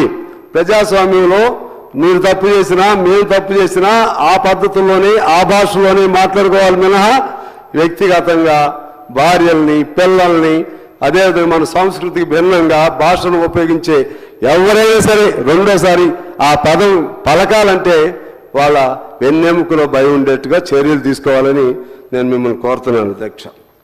అదేవిధంగా ఈరోజు అసలు మీ ద్వారా ప్రభుత్వ మంత్రుల్ని ముఖ్యమంత్రి గారిని వాళ్ళు నేను మీ ద్వారా కోరుతా ఉన్నాను అధ్యక్ష. అసలు ఎందుకు అసంతృప్తి వస్తుంది ప్రభుత్వం పైన? ఎందుకు ప్రజల్లో ఈ మేరకు అసహనం వస్తుంది? ఒక్కసారైనా మీరు సమిష్టిగా కూర్చుని మంచిగా మేధో మదనం అంటారే, ఓకే, అదైనా సరే, అదైనా మనం తప్పేం లేదు. అసంతృప్తి వస్తుందని ఒకవేళ ఉంటే, ఒకవేళ అసలు ఏదైనా అవకాశం ఉందనుకో, విమర్శకు కూడా అవకాశం. ఏం జరుగుతుందో మేధో మదనం చేయవలసిన అవసరం ఉందని నేను మీకు మనవి చేస్తున్నాను. ఏమంటున్నానంటే ఇవాళ మీరు అనేక మంచి పనులు చేశారు, కొన్ని చేయలేకపోవచ్చు. ఇప్పుడు 20,000 కోట్లు 20,000 చిల్లర కోట్లు రుణమాఫీ. అధ్యక్షుడు, గౌరవ సభ్యులు అంటే ప్రభుత్వం బాగుండాలి, ప్రభుత్వం మీద వస్తున్న ప్రచారం గురించి చెప్పినారు. తప్పకుండా తమరి దృష్టి కూడా అనేక సందర్భాల్లో తీసుకురావడం జరిగింది. ఏ విధంగానైతే కొంత పూర్తిగా అంటే ప్రజలు వినలేని చూడలేని విధంగా సోషల్ మీడియాలో ఏ విధంగా దుష్ప్రచారం చేస్తున్నారో చూస్తాను. అందులో సభకు సంబంధించిన వ్యక్తులపై కానీ లేదా ప్రభుత్వానికి సంబంధించిన అనేక జరుగుతున్నాయి. వాటి మీద మరొకసారి కఠినపరంగా వారు సభ్యులు విజ్ఞప్తి చేసిన కఠినపరంగా ఉంటూనే గౌరవ సభ్యులకి మీ ద్వారా తెలియజేస్తున్నారు. ఏంటంటే ప్రభుత్వంలో ఎన్నికల్లో ఇచ్చిన వాగ్దానాలు మ్యాక్సిమం పూర్తి చేయడం జరుగుతోంది. 1, 2 అరా ఉన్నా వాటిని అందరూ కూడా ఆర్థిక పరిస్థితి దృష్ట్యా వాటిని కూడా అధిగమించి తప్పకుండా ప్రభుత్వం అవన్నీ పూర్తి చేసిన తర్వాత ఎన్నికలకు పోతాం. కానీ ఈ సందర్భంలో ఈ యొక్క గ్లోబల్స్ ప్రచారం ఏదైతే జరుగుతుందో వాళ్ళు చేసే ప్రయత్నం చేస్తారు. అదే ఎజెండాగా దుబాయ్ కేంద్రం పెట్టుకొని బయట పెట్టుకొని 100 కోట్లు ఖర్చు పెట్టుకుంటూ సాక్షాత్తు కేటీఆర్ గారే అన్నారు, మేము ఒకవేళ 32 మెడికల్ కాలేజీ బదులు 32 వాట్సాప్ యూనివర్సిటీలు పెడితే బాగుండనే విధంగా వాళ్ళు చేసుకొని అదే ఎజెండాగా ప్రచారం చేస్తూ ఉన్నారు. ప్రజాస్వామ్యం మీద విశ్వాసం ఉన్న వాళ్ళందరూ దాన్ని ఖండించాలి. ఇవాళ ప్రజలు చాలా అన్ని రకాల కార్యక్రమాల లోపల రైతులకు సంబంధించిన అంశం కావచ్చు, ఉద్యోగాలకు సంబంధించి కావచ్చు, అన్ని రకాల ఒక విద్యా వ్యవస్థను ఏ విధంగా అమ్మ ఆదర్శ పాఠశాలల నుంచి మొదలుపెట్టుకుంటే నియామకాల దాకా మీరు ప్రత్యక్షంగా చూస్తూ ఉన్నారు. కాబట్టి మనం అటువంటి దుష్ప్రచారాన్ని తిప్పికొట్టడానికి ప్రజల్లో ఎక్కడ కూడా అసహనమో లేకపోతే అశాంతి ఏం లేదు. కొంత కన్ఫ్యూజన్ పబ్లిక్ వాళ్ళు రాంగ్ ప్రచారణ చేస్తున్న దానికి మనం ఎదుర్కోవడానికి మా సభ్యులు కానీ ప్రజలు కానీ అధికారులు అందరూ కూడా అందుకు సంబంధించి ముందుకోవాలని సందర్భంగా కోరుతూ నమస్కారం. అధ్యక్ష, ఇప్పుడు నేనే మీ దారిలోకి రాబోతున్నా, మీరు తొందరపడి కోయిలు కూసినట్లు కూశారు. నేనేమంటున్నానంటే భారతదేశంలో ఒక్క పర్యాయమే ఒక్క దఫాగా 20,000 కోట్ల రుణమాఫీను చేసినటువంటి ఏ రాష్ట్రమైనా ఉందా? కొంతమంది మిగిలి ఉండొచ్చు, వాళ్ళని ఐడెంటిఫై చేయండి. నా సలహా అది. లేనప్పుడు క్లియర్గా ఇంకెవరైనా ఇప్పుడు ఇందాక మీరు అన్నారు ఇంకెవరైనా మిగిలి ఉంటే ఒకవేళ టెక్నికల్ రీజన్స్తోనూ ఇంకో దాంతోనూ మిగిలింటే తీసుకురండి. ముందు ఒక అపార్థం అయితే వచ్చింది. 2 లక్షలు పైన ఉన్నటువంటి రుణమాఫీలో 2 లక్షలు పైన ఉండేటువంటి ఆ పై డబ్బులు కట్టుకుంటే మాఫీ చేస్తామని అన్నారు. లేదు తర్వాత ఇప్పుడు ఇందాక అక్బర్ గారు చెప్పినట్లుగా ఆ విధంగా దాని విత్ ఇన్ ద లిమిట్ 22 లక్షల లోపు అనేది క్లారిటీ ఇచ్చారు. క్లారిటీ దానిపైన ఇంకా ప్రజల్లో తీసుకెళ్ళండి. 2 లక్షల లోపు రుణమాఫీ చేసిన వాళ్ళు ఎవరున్నారు అని అడగండి. 2 లక్షల రుణమాఫీ చేసిన రాష్ట్రం ఏ రాష్ట్రం ఉందని అడగండి. ఏ బీజేపీ ప్రభుత్వం ఉందని అడగండి. నేను చెప్పేది ఆ యాంగిల్లో నేను మీకు చెప్తున్నాను. అదేవిధంగా రైతు భరోసా ఉంది. రైతు భరోసాలో నిజంగా ఇంతకుముందు ఆ భరోసా ఆ రైతు బంధు రాబందులు పాలైంది. అప్పుడు దాని నుంచి విముక్తి చేశారు. ఇప్పుడు దాన్ని చెప్పండి, మీరు జనంలోకి చెప్పండి. జనంలోకి చెప్పటం ద్వారా జనంలో ఉన్నటువంటి అపోహల నుండి ఇంకోటి నుండి అవి తొలుగుతాయి. అదేవిధంగా వడ్ల బోనస్, నేను ఈ మధ్య అదే వడ్ల కల్లం ప్రారంభించడానికి అప్పుడెప్పుడు పోయావు నెల క్రితం. వాళ్ళు ఎంత సంతోషంగా ఉన్నారంటే ఈ టైంలోనే ఈ రుణమాఫీ కాలంలోనే కొంతమందికి రాలేదని ఇంకా అందలేదని ఆ టైంలో ఒక రైతుకి 1 ఎకరాకి 10,000 సన్న బియ్యం పేరుతో 10,000 రూపాయలు అదనంగా వచ్చింది. కారణం ఏంటంటే 20 క్వింటాలు వాళ్ళకి పండిని అంట. 20 క్వింటాలకి 500 చొప్పున 10,000 అదనంగా వచ్చింది ఎకరాకి. వాళ్ళు చాలా సంతోషంగా ఉన్నారు. అట్లా చాలామంది సంతోషంగా ఉన్నారు. కొంతమంది ఇబ్బంది ఉన్న వాళ్ళని గమనంలో తీసుకుని నేను కోరుతున్నాను. అదేవిధంగా హోంవర్క్ మీరు చేయవలసిన అవసరం ఉందని నా సలహా. ఖచ్చితంగా ఏ మినిస్టర్గా మినిస్టర్ తమ శాఖలో ఏమి జరుగుతుందో ఖచ్చితంగా హోంవర్క్ చేయాల్సిన బాధ్యత ఉండి ఆ విధంగా శాఖను సంపూర్ణంగా ఎఫెక్టివ్గా దాన్ని నడుపుకుంటే మీకు మంచిదని నేను మీకు సలహా ఇస్తున్నాను. అదేవిధంగా ధరని రద్దు చేశారు. రద్దు చేసిన ధరని స్థానంలో కౌలుదారుల గుర్తింపు, కాస్తు కాలం లాంటివి త్వరితగతిన చేస్తే భూభారతి మంచి పథకం అవుతుంది. అదేవిధంగా స్కిల్ యూనివర్సిటీ అది చాలా మంచి కాన్సెప్ట్. స్పోర్ట్స్ యూనివర్సిటీ చాలా మంచి కాన్సెప్ట్. ఫ్యూచర్ సిటీ చాలా మంచి కాన్సెప్ట్. మహిళలకు ఉచిత బస్సు ప్రయాణం దాదాపు 500 కోట్ల ఆదాయం మహిళలకి, అది మంచి మహిళలకు ఉపయోగదాయకమైంది. 200 యూనిట్ల వరకు విద్యుత్తు మాఫీ, 50 లక్షల పేద కుటుంబాలకు అది ఉపయోగం. 500కి గ్యాస్ సిలిండర్, 43 లక్షల మందికి అది ఉపయోగం. 433 కోట్ల సబ్సిడీ. డైట్ ఛార్జీలు 40% పెంపు, విద్యార్థులకు ఉపయోగం. కాస్మెటిక్ ఛార్జీలు 200% పెంచారు, అది విద్యార్థులకు ఉపయోగం.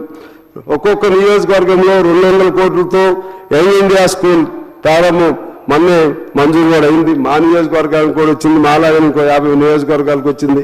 అన్ని నియోజకవర్గాలకి అది విద్యారంగంలో అది రెవల్యూషనరీ చేంజ్. అలాగే యంగ్ ఇండియా పోలీస్ స్కూల్ మంచిదే. అమ్మ ఆదర్శ పాఠశాలలు మంచివే. పేదలకు ఇండ్లు ఇప్పుడే మొదలు పెడుతున్నారు, అది మంచిదే.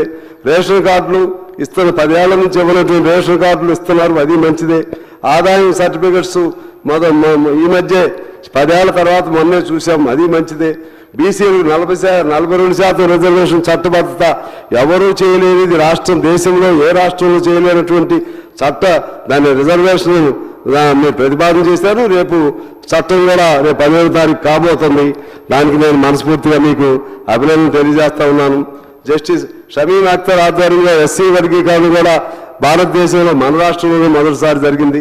ఆరోగ్యశ్రీ 5 లక్షల నుండి 10 లక్షల పెంపుదల, ఆరోగ్యశ్రీలో 153 జబ్బులను అదనంగా చేర్చడం, ఇవన్నీ కూడా మంచి డెవలప్మెంటల్ యాక్టివిటీస్లో భాగమే. అలాగే నిన్న అనుకుంటాను బట్టి గారు ప్రకటన చేశారు, నిరుద్యోగ యువతకు ప్రతి ఒక్కరికి 3 లక్షల చొప్పున ఇచ్చే విధంగా నిరుద్యోగ యువతకు ఒక ఆధారం చూపెడతామని చెప్పారు, వారికి అభినందనలు. అదేవిధంగా ఒలింపిక్స్ సంబంధించి ఒక స్టేట్మెంట్ వచ్చింది. నిన్న ఎవరు అన్నారు, 3 లక్షల కోట్లతో ఒలింపిక్స్ ఈ హైదరాబాద్లో నడుపుతారా, ఇంకా వ్యంగ్యంగా అన్నారు ముఖ్యమంత్రి ప్రకటన. నేనేమన్నానంటే ఒలింపిక్స్ హైదరాబాద్లో జరపటం అంటే ఒక తెలంగాణ రాష్ట్రం కాదు జరపటం. ఒలింపిక్స్కి అనువైనటువంటి ప్రదేశం ఏదైనా ఉందంటే భారతదేశంలో అమెరికా మన హైదరాబాద్ నెంబర్ 1 ప్రదేశంగా ఉంటుందనేది సెన్స్ అందులో ఉంది. అది కూడా అర్థం చేసుకోకపోతే ఇంకేం చెప్పాలి. భారతదేశంలో ఏదో ప్రాంతంలో ఒక అంతర్జాతీయ వేడుక జరిగితే అది మొత్తం ఆ రాష్ట్రమే భరిస్తుంది అంటే ఎక్కడైనా భారతదేశం తరపున మొత్తం భారతదేశం భరించాలి. కానీ దానికి అనువైనటువంటి ఇన్ఫ్రాస్ట్రక్చర్, అనువైనటువంటి ప్రాంతం అమెరికాని మించి మన హైదరాబాద్ని మించి భారతదేశంలో ఇంకేదైనా 1-2 రాజధానులు ఉంటాయేమో నాకు తెలియదు. ఎంతకంటే మించిన రాజధాని హైదరాబాద్ కంటే మించిన రాజధాని, ఎంతకంటే అభివృద్ధి చెందుతున్నటువంటి రాజధాని, ఇప్పుడు ఆ 4th సిటీ కూడా వస్తే ఎంతకంటే అభివృద్ధి చెందేటువంటి రాజధాని లేదనేది నా అభిప్రాయం అని మీ ద్వారా తెలియజేస్తున్నాను అధ్యక్ష. అదేవిధంగా సామాజిక ఆర్థిక సర్వే కేంద్రమే వెల్లడి చేసింది 24-25. దీని ప్రకారంగా సొంత ఆదాయంలో మన రాష్ట్రం టాప్ పొజిషన్లో ఉంది. రాష్ట్రంలో 100% గ్రామాలకు రక్షిత మంచినీరు అందుతున్నాయి. స్థూల ఉత్పత్తుల సేవల రంగంలో దేశంలో మన రాష్ట్రం 7వ స్థానంలో ఉంది. జీడీపీలో 5% సొమ్ము మన రాష్ట్రం నుంచే పోతా ఉంది. తర్వాత ఐటీ సేవల్లో కర్ణాటక తర్వాత 2nd ప్లేస్లో మనం ఉన్నాం. రియల్ ఎస్టేట్లో బెంగళూరు, ముంబైతో పోటీగా మన హైదరాబాద్ ఉంది. అదేవిధంగా 88% సొంత పన్నుల రాబడితో మన రాష్ట్రం ఉంది. ఇవన్నీ చాలా మంచి విషయాలు. ఇవి ప్రజలకు చేరవేయటంలో మీ వైఫల్యం ఉందనేది మాత్రం నేను చెప్తున్నాను. మీరు స్పోర్టివ్గా తీసుకోండి, నెగిటివ్గా తీసుకోండి. నేను స్నేహితుడిగా మీరు ఏమేమి మంచి చేస్తున్నారో అవన్నీ చెబుతూ ఎక్కడ ఫెయిల్ అవుతున్నారో అది అర్థం చేసుకోమని నేను మీకు తెలియజేస్తున్నాను. అలాగే జిల్లా కేంద్రాలు, పట్టణాల అభివృద్ధికి, మున్సిపాలిటీల అభివృద్ధికి, కొత్త మున్సిపాలిటీలు, కొత్త మున్సిపల్ కార్పొరేషన్లు ఇవన్నీ కూడా అభివృద్ధికి సంకేతాలు. ఇవన్నీ కూడా మన తెలంగాణలో ఇవాళ జరుగుతూ ఉన్నాయి అధ్యక్ష. అదేవిధంగా ఒక మాట ఈ సందర్భం చెప్పాలి. అప్పులకు సంబంధించి చెప్పేటప్పుడు ఓ సామెత ఉంటుంది, ఎప్పుడు ఏది జరగకూడదు అది జరిగిందని అంటారు. ఇక్కడ అది ఆ సామెత నేను అన్న. కానీ ఇవాళ పదవిలో లేకుండా కేసీఆర్ అదృష్టవంతుడు, పదవిలో ఉండి రేవంత్ రెడ్డి గారు దురదృష్టవంతుని కాదని రుజువు చేసుకోవాలి రేవంత్ రెడ్డి గారు, మీ టీం మొత్తం. ఇది నా పాయింట్. ఎందుకంటే ఇప్పుడు హ్యాపీగా ఉన్నాడు ఆయన, హ్యాపీగా ఉన్నాడు 10 ఏళ్ళ తర్వాత హ్యాపీగా. ఇప్పుడు ఆయనకి ఏ బాధ లేదు. మీరు ఏ రాయి దొరికిద్దా వేద్దామనే ఆలోచనలో వాళ్ళు ఉన్నారు. ఇది ఇవాళ జరుగుతున్నటువంటి పరిస్థితి అధ్యక్ష. ఇక మీరు ఇందాక నేను చెప్పాను బీజేపీది, ఈ రాష్ట్రం 10 ఏళ్లలో చేసిన మీరు అసలు చెప్తేనే కదా మీరు చేసిన కొన్ని వాగ్దానాలు ఏది ఆ 2,500 మహిళలకి. ఓకే, టైం తీసుకోండి, చేస్తాం. చేసిన వాగ్దానం చేయగలిగితే చేస్తామని చెప్పండి, చేయలేకపోతే కొంచెం సమయం అడగండి. ఇంకా చేయలేమనుకుంటే మేము అన్నాం చేద్దామనేటువంటిది రాష్ట్ర పరిస్థితి అనుకూలంగా లేదు, మమ్మల్ని మన్నించండి అని ప్రజలను అడగండి, తప్పులేదు. కానీ ఎప్పుడు అది పట్టుకుని ఇంకోడెవడో ఎప్పుడు విమర్శలు పెట్టే విధంగా అవకాశం ఇవ్వకూడదు. ఎందుకంటే ఇప్పుడు గత ప్రభుత్వం ధరణి ఏమైంది, దళితులు 3 ఎకరాలు ఏమైంది, దళితులకు 10 లక్షలు ఏమైంది, అందరికి డబుల్ బెడ్రూమ్ ఏమైంది, KG to PG ఉచిత విద్య ఏమైంది, అదేవిధంగా మన దళితులకి ముఖ్యమంత్రి ఏమైంది. అసలు ఒక్క వాగ్దానంలో నెరవేరిందండి? ఒక్క వాగ్దానం. ఆఖరి రేషన్ కార్డులు లేవు కదా, ఇళ్ళు లేవు కదా, ఇళ్ళ స్థలాలు లేవు కదా. అసలు ఈ 10 ఏళ్ల కాలంలో నాకు తెలిసి ఏమీ జరగలేదు. ప్రజలకి మరి ఎక్కడ హైదరాబాద్లో ఏమైనా జరిగింది నాకు తెలియదు, కానీ మా ప్రాంతాల్లో, మా గ్రామీణ ప్రాంతాల్లో కానీ లేకపోతే మా మినీ పట్టణాల్లో కానీ జరిగిందైతే చాలా తక్కువ. ఇవన్నీ మీరు చెప్పలేకపోతున్నారు అనేది నా బాధ. అవి చెబుతూ మీరు చేసే మంచిని చెప్పవలసిందిగా నేను మీకు తెలియజేస్తా ఉన్నాను. అదేవిధంగా మీరు ఇంకొకటి చేయాలి, ఒక కుటుంబానికి మొత్తంగా ఎంత బెనిఫిట్స్ వస్తున్నాయి లెక్క తీశారు ఎప్పుడన్నా? విద్యుత్తు 200 యూనిట్లకి ఎంత బెనిఫిట్, బస్ ఛార్జీల పేరుతో ఎంత, గ్యాస్ లాంటివి ఎంత, ఇంకా ఇటువంటి సౌకర్యాలు ఎన్ని కుటుంబానికి సగటున 5,000, 6,000, 10,000 నెలకు మీరు ఇస్తున్నారనేది ఆ ప్రజల్లోకి తీసుకెళ్ళగలిగినటువంటి ఆ విధమైనటువంటి మేధో మదనం ఆలోచన చేయమని నేను మిమ్మల్ని కోరుతున్నాను. మా మిత్రులు ప్రభాకర్ గారికి చెప్తా ఉన్నాను. అదేవిధంగా ఇవాళ ఇంత చేస్తున్నా ఇంకా ఇందాక నేను చెప్పింది ఏంటంటే ఇప్పుడు ఉన్నటువంటి పరిస్థితి దురదృష్టవంతమైన పరిస్థితి అని, ఇంకా చేయాల్సింది కూడా చాలా ఉంది. దీని నుంచి సింపుల్గా ఆ ప్రభుత్వం చేసిందని చెప్పితే కుదరదు. నేను మొదటిసారి మాట్లాడేటప్పుడు 1 సంవత్సరం గడువు అని చెప్పాం. వాళ్ళ సంవత్సరం అయిపోయింది. ఇప్పుడు దాని నుంచి ఎలా ఇంకో సంవత్సరమా? ఇప్పుడు దీని నుంచి ఎలా రావాలి, ఎక్కడి నుంచి రావాలి, ఇది సీరియస్గా మనం ఆలోచన చేయాలి. ఇవాళ కేంద్ర ప్రభుత్వం దాని పేరు కేంద్ర ప్రభుత్వం అనకూడదు, అదేంటంటే రాష్ట్రాల సమాఖ్య. It is the union of states. ఈ యూనియన్ ఆఫ్ స్టేట్స్లో ఇది మనందరికీ అది ఒక ఆధారం మాత్రమే. ఎన్టీ రామారావు గారు అప్పట్లో ఇది కేంద్రం అనేది మిథ్య అని చెప్పారు. డబ్బులన్నీ మనకి పోతుంటే అక్కడ పెత్తనం వాళ్ళు చేస్తున్నారు.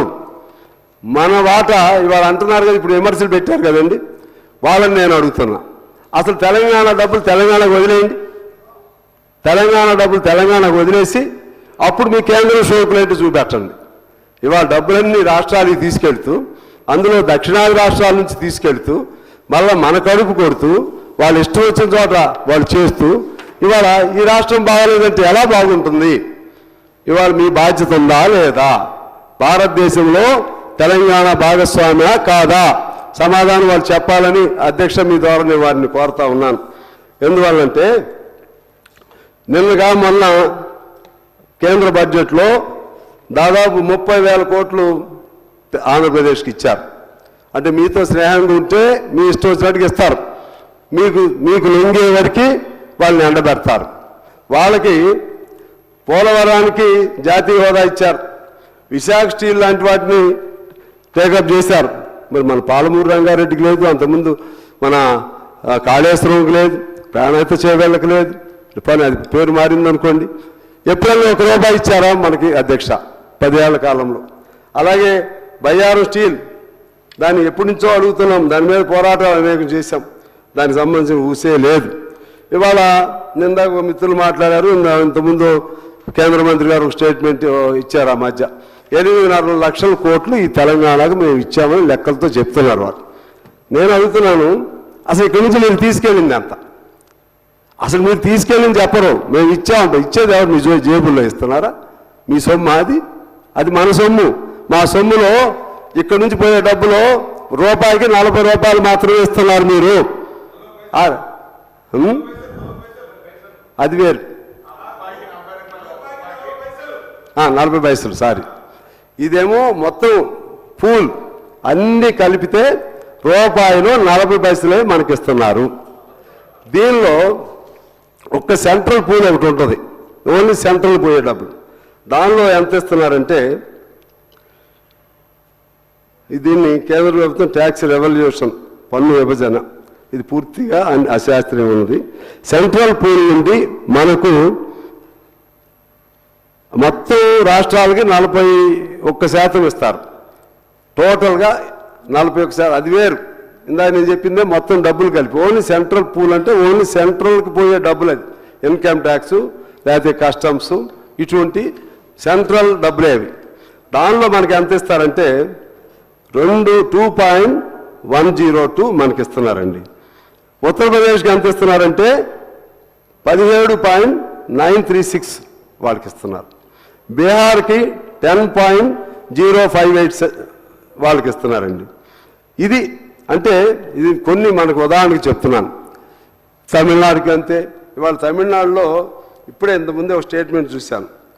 వాళ్ళు ఈ గొడవతో ఈ కేంద్ర ప్రభుత్వంతో మాకు కుదరదు అనే ఆలోచనకు వచ్చి ఫస్ట్ స్టెప్గా స్టేట్ బడ్జెట్ నుంచి తమిళనాడు ప్రభుత్వం రూపీ సింబల్ తొలగించింది అధ్యక్ష. రూపీ సింబల్ని తమిళనాడు ప్రభుత్వం ఇవాళే స్టేట్ వాళ్ళ బడ్జెట్ ప్రవేశపెడుతున్నట్టున్నారు, తొలగించింది. కారణం ఏంటంటే ఆ కేంద్రంతో మాకు సంబంధం లేదు అనేది మొదటి స్టెప్. ఈ మధ్యకాలంలో అనలేదు, ఇంకా అనలేదు, అదే చెప్తున్నా. అలాగే ఈ మధ్య డీలిమిటేషన్, పార్లమెంట్ స్థానాల డీలిమిటేషన్ పేరుతో కూడా ఒక కేంద్ర ప్రభుత్వం ఒక ఆలోచన చేస్తుంది అధ్యక్ష. అంటే జనాభాను బట్టి పార్లమెంట్ స్థానాలు దాదాపు ఇంకో 300 అదనపు పార్లమెంట్ స్థానాలు పెరుగుతాయి. మనకు వచ్చి ఏం హామీ ఇస్తున్నారంటే మీ స్థానాలు తగ్గిపోవు, ఆ ప్రోరేటా ప్రకారం మీకు వస్తాయి. అంటే ఏంటి ప్రోరేటా ప్రకారం అంటే ఏంటంటే ఆ పర్సంటేజ్ వాళ్ళ జనాభా ప్రకారంగా వాళ్ళకి ఒక 20 వచ్చింది అనుకోండి, మనకు భవిష్యత్ పెరిగితే 1 పెరిగిద్ది. అంటే మనం ఇలాగే ఉంటాయి, వాళ్ళకి మాత్రం పెరుగుతూ ఉంటుంది. ఇది ఇక్కడి నుంచే అసంతృప్తి మొదలవుతుంది. అదేవిధంగా రాష్ట్రాలు ఒక ఆంధ్రప్రదేశ్ ఇప్పుడు చూస్తున్నారు తప్పితే దక్షిణాది రాష్ట్రాల పట్ల వాళ్ళ వివక్షత అర్థమవుతూ ఉంది.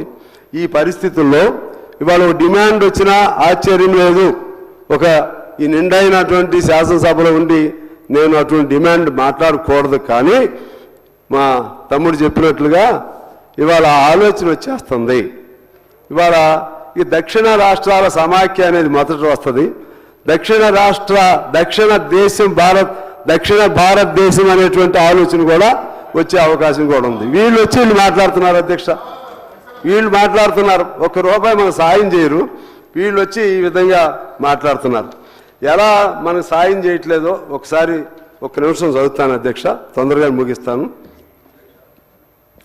ఎంఎస్ఎంఈ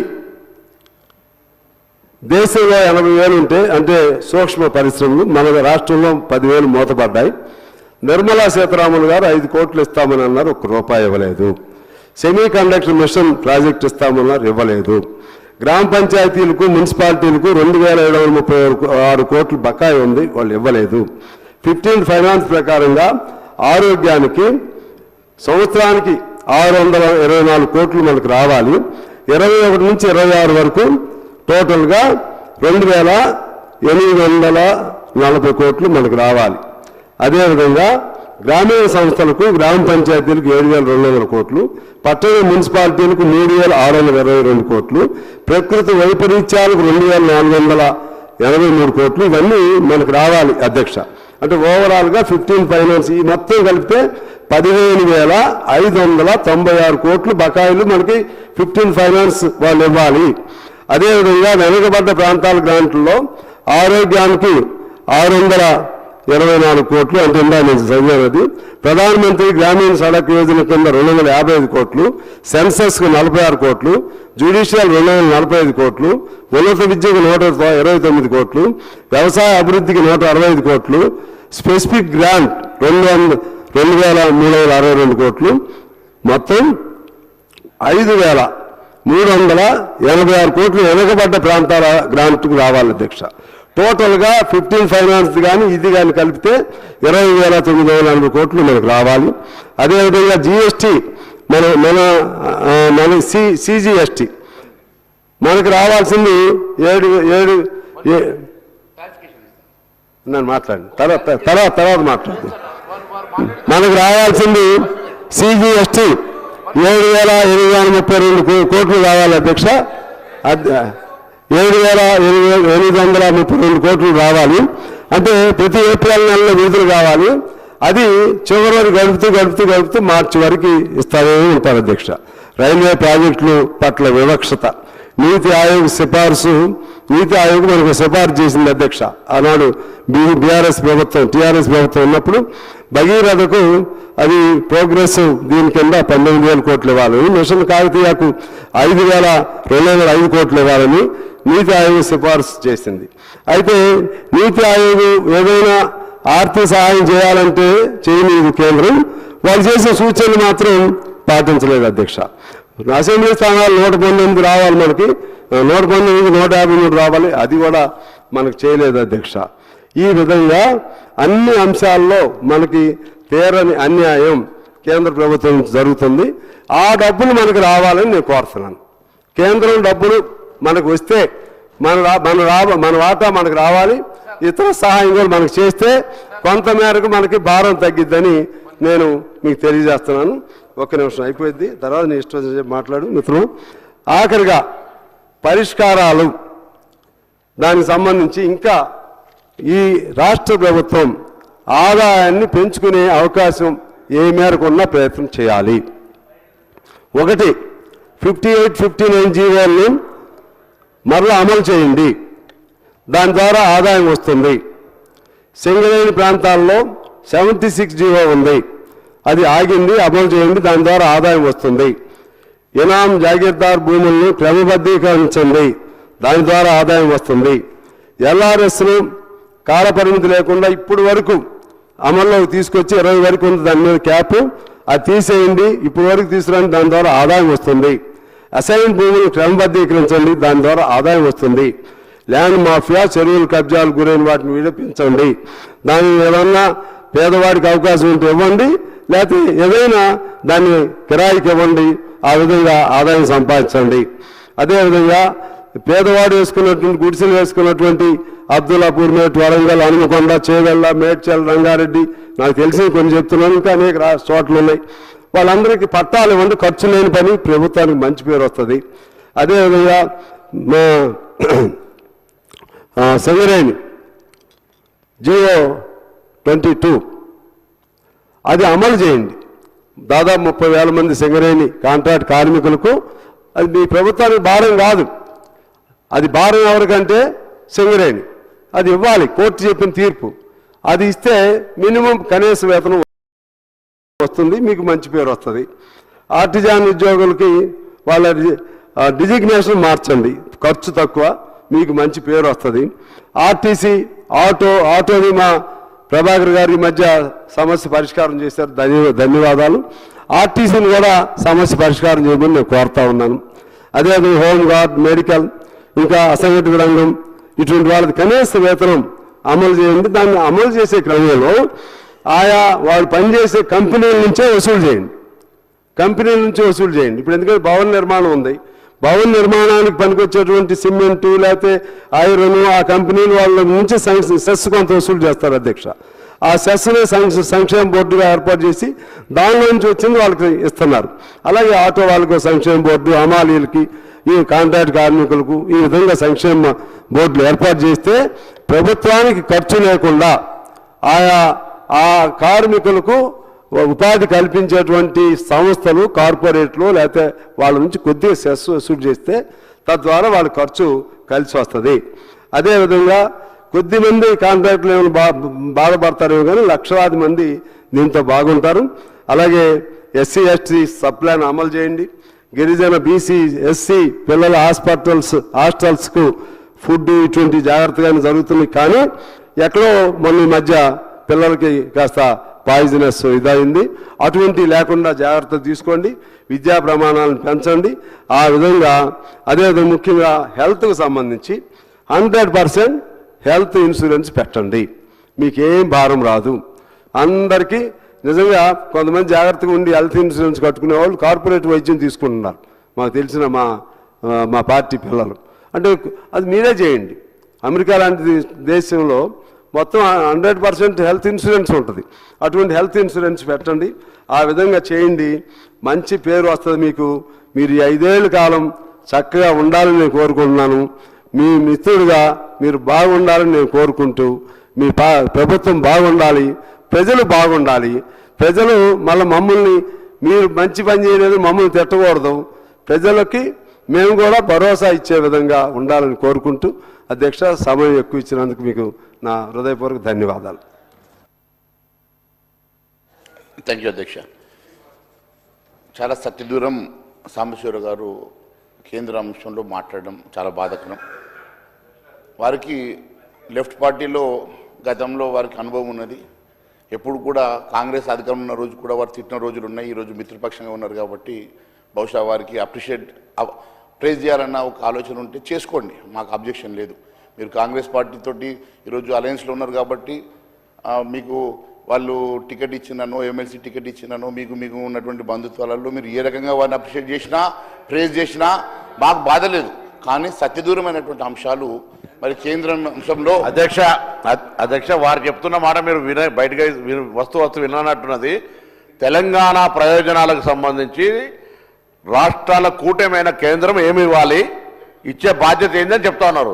దానికి సానుకూలంగా మీరు స్పందిస్తే మైక్ అడుగుతుంటే దానికి సానుకూలంగా స్పందించి భారతీయ జనతా పార్టీ రాష్ట్రాల కూటమిలో భాగమైన తెలంగాణకు అన్యాయం చేయము, నిధులు తీసుకొస్తామని చెప్తారని ఆశించినాం. మళ్ళీ మీరేమో చెప్తున్నారు ఎట్లా అధ్యక్ష? అదే విషయం చెప్తా ఉన్నాను. మంత్రి గారు మీరు పూర్తిగా విన్న తర్వాత లేస్తే బాగుంటుంది. నేను అదే చెప్తా ఉన్నాను. గతంలో కాంగ్రెస్ పార్టీ కూడా అధికారంలో ఉండే అధ్యక్ష. కాంగ్రెస్ పార్టీ అధికారం ఉన్నప్పుడు కూడా ఈ ట్యాక్స్ డెవల్యూషన్స్ అప్పుడు ఎంత ఉన్న అధ్యక్ష 48% రాష్ట్రాలకు ఇచ్చేది అధ్యక్ష. నరేంద్ర మోడీ గారు ప్రధానమంత్రి అయినాక 48% 52% చేశారు అధ్యక్ష. ఇంకా 4% ట్యాక్సులు అధికంగానే మీకు రాష్ట్రానికి వస్తున్నాయి అధ్యక్ష. అన్ని రకాలుగా ఈరోజు గతంలో వచ్చేటువంటి ట్యాక్స్ డెవల్యూషన్స్ 48% 52% చేసి ఈ రాష్ట్రాలకు 52% తెలుసుకోండి. మీరు కావాలంటే నేను ఆన్ రికార్డ్ చెప్తా ఉన్నాను. 48% ఆన్ రికార్డ్ చెప్తా ఉన్నాను. 48% 52% చేశారు. మీరు అందుకే మేము ఏమంటే కరెక్షన్ చేసుకోండి.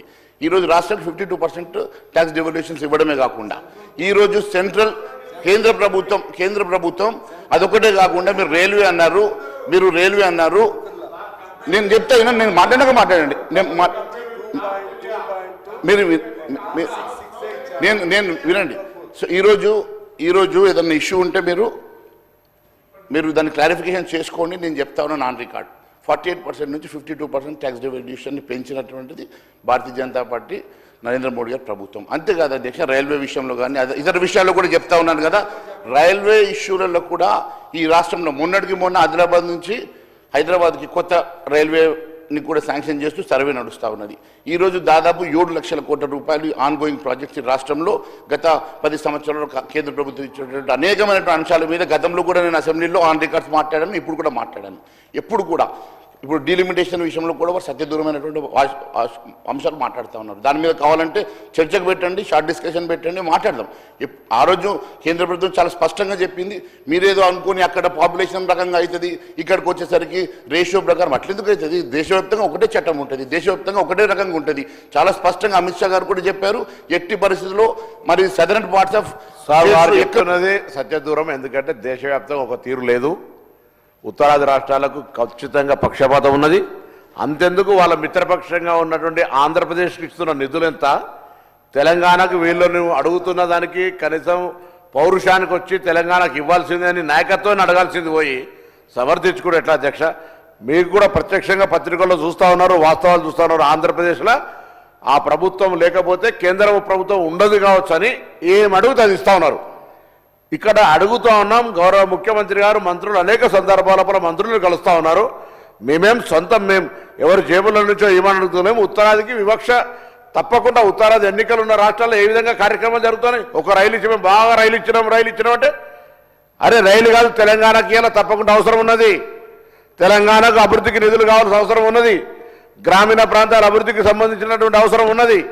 మీరు వాటి గురించి మాట్లాడగలిగితే సంతోషపడతాం. కానీ ఇవాళ తప్పకుండా మీరు ఎక్కడ కంపారిజన్ మొత్తం కిషన్ రెడ్డి గారు మీరు ఒక స్టేట్మెంట్ పెట్టి మొత్తం ఇట్లా ఇచ్చినామని చెప్తారు. తీయండి. రాష్ట్రాల లోపల మాకు వచ్చేటువంటి వాటా కాక రాష్ట్రానికి ఏం ప్రత్యేకించి తీసుకొచ్చినారు ఇవాళ? ఈ తెలంగాణ కొత్తగా ఏర్పడ్డ రాష్ట్రానికి ఇవాళ ఆంధ్రప్రదేశ్ ఎట్లా తెచ్చుకోగలుగుతుందో తెలంగాణ కొరకు ఏం తెచ్చుకుంటారో ఒక ప్రణాళిక చేయండి. వచ్చే ప్రాజెక్టులకు మీరు చెప్తా ఉన్నారు. నేను చెప్పిన కరీంనగర్ టు మంచిర్యాల దాకా మాకు బస్సు ట్రైన్ రూట్ లేదు. 8 ఏళ్ళ రహదారి మార్చండి. మూసికి పైసలు ఇవ్వండి, తిరుమలానికి పైసలు ఇవ్వండి, తీసుకొచ్చే ప్రయత్నం చేయండి. వాటి గురించి ఆలోచన ఏమని చెప్పి కోరుతూ ఉంటుంటే మళ్ళా రాష్ట్రానికి ఏం జరుగుతలేదు. 42 నుంచి డివాల్యుయేషన్ 52% పెరిగింది. దేశమంతా పెరిగింది, మాకు కూడా పెరిగింది. ఎవరన్నా దయాదక్షిణ్యమా అధ్యక్ష? అందుకు వాటి కొరకు తెలంగాణ నేను వేరే ఉత్తరాది రాష్ట్రాల్లో జరుగుతున్న అన్యాయం అనేది ప్రస్ఫుటంగా వివక్షపూరితంగా కనబడుతుంది. పోనీ పక్కన 2 తెలుగు రాష్ట్రాల్లో మిత్రపక్షంగా వాళ్ళకి ఇస్తున్న నిధులకు మనకు కంపారిజన్ షీట్ రేపు పొద్దున ఆన్సర్ షీట్లో మొత్తం తీసుకొచ్చినాం. రేపు పొద్దున ఇస్తాం మొత్తం ఎక్కడెక్కడో. అధ్యక్ష, మంత్రి గారు సభలో ఇట్లా మిస్లీడ్ చేసి అబద్ధాలు మాట్లాడడం కరెక్ట్ కాదు అధ్యక్ష. నేను మంత్రి గారు ఈరోజు ఒక విషయం నేను తెలియజేస్తా ఉన్నాను. ఆంధ్రప్రదేశ్ రాష్ట్రానికి తెలంగాణ రాష్ట్రానికి ఎక్కడ నిధులు ఇవ్వడం అనే అంశం ఎక్కడ కూడా సార్ 15,000 కోట్ల రూపాయలు గతసారి ఇచ్చినప్పుడే మీరు మాట్లాడితే అది అప్పుగా ఇచ్చినారు 15,000 కోట్ల రూపాయలు. కానీ ఈ రాష్ట్రం మీద 1,42,000 కోట్ల అప్పు తీసుకొచ్చినా కూడా కేంద్ర ప్రభుత్వ సహకారం లేకుండా అప్పు వచ్చింది అధ్యక్ష. ఈరోజు మీరు తెలుసుకోవాల్సిన అంశం ఏంటంటే మీరు రైల్వే ఇక్కడ రావాలి అక్కడ రావాలి, మరి మీరు కూడా 50 సంవత్సరాల అధికారం ఉన్నారు కదా కేంద్ర ప్రభుత్వంలో, మరి అప్పుడు మీరు ఎందుకు చేసుకోలేదు? ఈరోజు 10 సంవత్సరాలలోనే ఈరోజు భారతీయ జనతా పార్టీ నరేంద్ర మోడీ గారు ఎన్నో అభివృద్ధి కార్యక్రమాలతో పాటు ఈరోజు దాదాపు 1,00,000 కోట్ల రూపాయల ఈరోజు అభివృద్ధి కార్యక్రమాలు ఈ రాష్ట్రంలో జరుగుతున్నాయంటే ఈరోజు భారతీయ జనతా పార్టీ ఇచ్చినటువంటి నిధుల వల్లనే కదా. ఈరోజు ఎక్కడ వివక్ష ఉన్నది? మరి దానికోసం ఒక షార్ట్ డిస్కషన్ పెట్టమనండి మంత్రి గారిని. మేము మాట్లాడడానికి సిద్ధంగా ఉన్నాం. ఏ అంశం మీద మీరు షార్ట్ డిస్కషన్ పెడతారో పెట్టండి. ఖచ్చితంగా మేము దాని మీద షార్ట్ డిస్కషన్కి సిద్ధంగా ఉన్నాం. ఈ రకంగా సత్యదూరమైన మాటలు, అబద్ధ మాటలు సభను మిస్లీడ్ చేసేటువంటి మంచి పద్ధతి కాదని తెలియజేస్తా ఉన్నాం అధ్యక్ష. Respected Sir, Sri K. Madan Mohan Rao. Please, Minister గారు. నాపై ఒక తప్పుడు ఆరోపణ చేశాను. నేను సభను తప్పుతో పట్టిస్తున్నాను, రాంగ్ లీడ్ ఇస్తున్నా అంటారు. దయచేసి నేను విడ్రా చేసుకోవాలి. నేనే రాంగ్ లీడ్ చేయలేదు. నేను అడిగిన పక్కన ఆంధ్రప్రదేశ్కి ఉన్న నిధులు ఇక్కడ ఉత్తరాది రాష్ట్ర వివక్ష అన్నది నేను సభ్యులు అన్నది నేను ఎక్కడ రాంగ్ లీడ్. మీరు కూడా దయచేసి అటువంటి నన్ను రాంగ్ లీడ్ సరే. హైదరాబాద్లో మేము 50 సంవత్సరాలు పరిపాలించినప్పుడు ఐఐటీలు తీసుకొచ్చినాము, అనేక రైళ్లు తీసుకొచ్చినాము, అనేక హైదరాబాద్ సంబంధించి మెట్రో తీసుకొచ్చినాము, ట్రిపుల్ రింగ్ రోడ్ తీసుకొచ్చాం. ఏం తీసుకురావాలి? ఇవాళ ఎయిర్పోర్ట్ తీసుకొచ్చినాం, గోదావరి నదీ జలాలు ఇవాళ హైదరాబాద్ తీసుకొచ్చినాం, కృష్ణా ఏం తెచ్చారు సార్ మీరు? మీకు సంబంధించినటువంటి ఏదైనా కేంద్రం నుంచి ఒక ప్రత్యేక ప్యాకేజ్ తీసుకొచ్చి చేయండి అధ్యక్ష. ఇప్పుడు దాని కొరకు మాట్లాడడానికి కొరకు అడుగుతూ నేను రాంగ్ సభను తప్పుతో పట్టిస్తున్నాను, నా మీద ఒక బండ పెట్టి కొట్టేసి నేను ఊరు కూర్చుంటున్నాను అంటే ఎట్లా అధ్యక్ష? నేను తప్పుదో పట్టిస్తాను అధ్యక్ష. తప్పుదో పట్టిస్తే నా మాటలు తీసేయండి రికార్డులకి.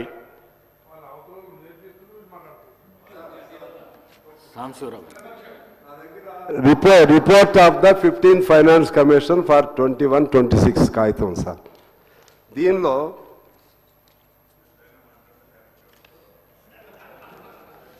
ఇందులో టేబుల్ 2లో individual share of states in the taxes devolved by the centre out of 100. దానిలో మనకి తెలంగాణ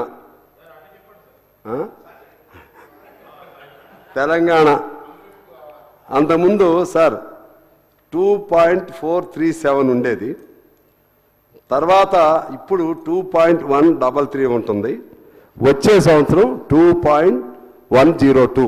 ఇది సెంట్రల్ పూల్కి సంబంధించింది అధ్యక్ష. మిగిలిందేమో మొత్తం కలిపితే వచ్చే డబ్బుల్లోది నా లెక్క 43, మరి ఆయన 52 అంటున్నాడు. అందులో నేనేమనుంటే I stand to correct myself.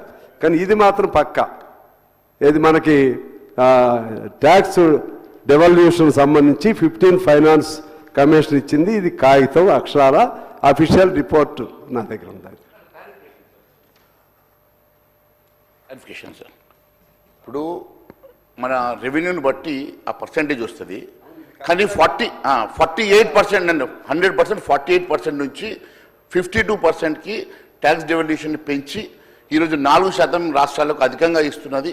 ఆ విషయం అంటే కూడా దేశవ్యాప్తంగా ఇస్తున్నారు, మాకు కూడా ఇస్తున్నారు. అంటే ఎక్కడైతే వచ్చే దగ్గరనేమో దేశం అందరికీ ఇస్తున్నారు కదా అంటే ఎస్, దేశవ్యాప్తంగా సమానంగా అందరికీ సమానంగా 52% ట్యాక్స్ డెవల్యూషన్ ఇచ్చామాట వాస్తవం, అది పెంచినమాట వాస్తవం తెలియజేస్తాను అధ్యక్ష. రెవెన్యూ తగ్గినప్పుడు పర్సంటేజ్ తగ్గుతుంది, మన రాష్ట్ర రెవెన్యూని బట్టి ఆధారపడి ఉంటుంది పూల్స్. అండ్ సెకండ్ ఇష్యూ ఏదైతే వారు ఆంధ్రప్రదేశ్ రాష్ట్రానికి అధికంగా ఇచ్చినారు మాకు ఇవ్వలేదు అంటున్నారు కదా అధ్యక్ష, దాని మీద ఒక షార్ట్ డిస్కషన్ పెట్టమంటున్నాను. నేను అప్పుడు చెప్పినా ఇప్పుడు చెప్పినా మీ వేరు ఓపెన్ ఫర్ డిబేట్ అధ్యక్ష. ఎప్పుడైనా సరే మేము ఖచ్చితంగా ఎప్పుడు కూడా తెలంగాణ రాష్ట్రం మీద వివక్ష లేదు. తెలంగాణ రాష్ట్రానికి అత్యధిక నిధులు ఇచ్చినాం, లక్షల కోట్ల రూపాయలు నిధులు ఇచ్చినాం, అభివృద్ధి జరుగుతూ ఉన్నది. ఖచ్చితంగా తెలంగాణ రాష్ట్రం మీద మాకు ప్రేమ ఉన్నది కాబట్టి లక్షల కోట్ల రూపాయలు ఇచ్చినామని చెప్పి తెలియజేస్తా ఉన్నాను అధ్యక్ష. రెస్పెక్టెడ్ కె మదన్ మోహన్ రావు గారు. అధ్యక్ష, ఆనరబుల్ స్పీకర్ గారికి మరి ఈరోజు అధ్యక్ష నాకు ఇచ్చిన అవకాశానికి గవర్నర్ గారి స్టేట్మెంట్ మీద థ్యాంకింగ్ చెప్పడానికి. ఈరోజు Telangana is not just progressing, it's transforming, which is absolutely true sir. ఎందుకంటే the Mahatma Gandhi told the best way to find yourself you have to lose yourself అని చెప్పారు. అది ఈరోజు కాంగ్రెస్ పార్టీ వీళ్ళు చేసిన అప్పులకి వీఆర్ లూజింగ్. ఎందుకంటే వాళ్ళు పదే పదే ఇంతకుముందు పెద్దలు సాంబేశ్వరరావు కూడా చెప్పారు, వాళ్ళు చేస్తే ఒక న్యాయం, మేము చేస్తే ఒకటి, ఆ విధంగా వాళ్ళు మాట్లాడుతూ ఉన్నారు. మీరు పని చేయలేదు, ఆయనకు స్టేచర్ లేదు, ఇవన్నీ చాలా మాట్లాడుతూ ఉన్నారు. వాళ్ళు గవర్నమెంట్లో ఉన్నప్పుడు గవర్నర్ స్టేట్మెంట్ ఇచ్చినప్పుడు మాత్రం దట్ ఈస్ 100% పర్ఫెక్ట్ స్టేట్మెంట్. మేము గవర్నమెంట్లో ఉన్నప్పుడు వాళ్ళు నిన్నంతా గవర్నర్ గారిని రెస్పెక్టబుల్గా, ఆనరబుల్ గవర్నర్కు రెస్పెక్ట్ ఉన్నది, దాని కాకుండా ఒక చిల్లర బజార్లో మాట్లాడినట్టు మాట్లాడుతున్నారు సార్. చాలా వెరీ అన్ఫార్చునేట్ సిచ్యువేషన్, చాలా రన్నింగ్ కామెంటరీ. అది ఈ బ్యూటిఫుల్ డెమోక్రసీకి వాళ్ళు 10 సంవత్సరాలు రూల్ చేసింది సార్. ఎందుకంటే it is showing absolutely perception sir. టీవీలో ప్రజలు చూస్తూ ఉన్నారు, పర్సెప్షన్ అనేది క్రియేట్ అవుతూ ఉన్నది. అంటే అధికారాన్ని పోడగొట్టుకొని ఆగలేకపోతున్నామన్న ఒక ఆందోళన, ఒక డిప్రెషన్, సైకాట్రిస్ట్ చెప్తారు కదా సార్ డాక్టర్ దగ్గర పోతే. ఐ థింక్ కేటీఆర్ కానీ హరీష్ రావు కానీ కొన్ని మెడిసిన్స్ తీసుకోవాలని అని చెప్పి నేను పర్సనల్ సజెస్ట్ చేస్తున్నాను. ఎందుకంటే వాళ్ళకు యాంగ్జైటీ బాగా బిల్డ్ అవుతుంది సార్ వాళ్ళకి. ఎందుకంటే ఎప్పుడు అయిపోతుందా, ఎప్పుడు క్లోజ్ చేద్దామా. ఈరోజు మిమ్మల్ని కూడా మీరు ఒక కాంగ్రెస్ పార్టీ గౌరవించి మీకు ఒక చైర్ ఇచ్చిండే, ఆ చైర్ను కూడా డిస్రెస్పెక్ట్ చేస్తూ ఒక డెమోక్రసీని, అంటే మీ చైర్ని కూడా మాట్లాడే అంత అహంకారాన్ని కూడా వాళ్ళు ప్రదర్శించారు, ప్రజలు కూడా చూస్తున్నారు సార్. అయితే నేను చెప్పదలుచుకున్నాను సార్, కొన్ని lot of things of like we have done in just 14 months sir. మేము గవర్నమెంట్లోకి వచ్చి మరి చాలా కార్యక్రమాలు జరిగినాయి. ఈ బుక్లెట్లో కూడా చాలా పనులు చేసినా కూడా మేము ఇందులో మెన్షన్ చేయలేదు. బట్ మీకు empowering the women sir, which is absolutely ఈ రోజుల్లో empowering women is strength of Telangana sir. Mahalakshmi scheme కింద almost 149 crores sir bus trips అయిపోయినాయి ఫర్ ఉమెన్కి. They are saving 5,005 crores almost. ఇంత పెద్ద programme the history of united ఆంధ్రప్రదేశ్లో కానీ హిస్టరీ ఆఫ్ తెలంగాణలో కానీ జరగలేదు sir. That is only with Congress party జరిగిందని నేను చెప్పి ఘంటాపదంగా చెప్తా ఉన్నాను సార్. సో సేమ్ లైన్లో తీసుకుంటే సార్, మహిళా శక్తికి మిషన్ కింద 1 lakh crore ఫైనాన్షియల్ అసిస్టెన్స్ జరుగుతుంది sir. Women led self help groups ఎస్హెచ్జీస్కి. ల్యాండ్ మార్క్ ఇనిషియేటివ్ కూడా జరిగింది sir. Telangana allocated 1000 megawatt solar power project exclusive for women led SHG sir. ఇక్కడ మీకు ఒక నారాయణపేటలో ఉమెన్ పెట్రోల్ బంక్ నడుపుతున్నారు sir, which is the pride of Congress party and Telangana government. Please note that point sir. ఉమెనే total petrol bunk first in the country. See, actually I got the data, but first in the country. So, sir, coming to youth empowerment. Youth empowerment ఇది ఈరోజు this is young India, sir. Total world లో చూస్తే population లో చూస్తే, so we are the youngest, the population, highest youngest population. 40% young people in the country, the world లో ఉన్నారు, sir. ఇది మనది. If you look at Japan, look at Russia, they're depleting because their age is depleting, because they're getting old. The countries today, young country ante India is young country.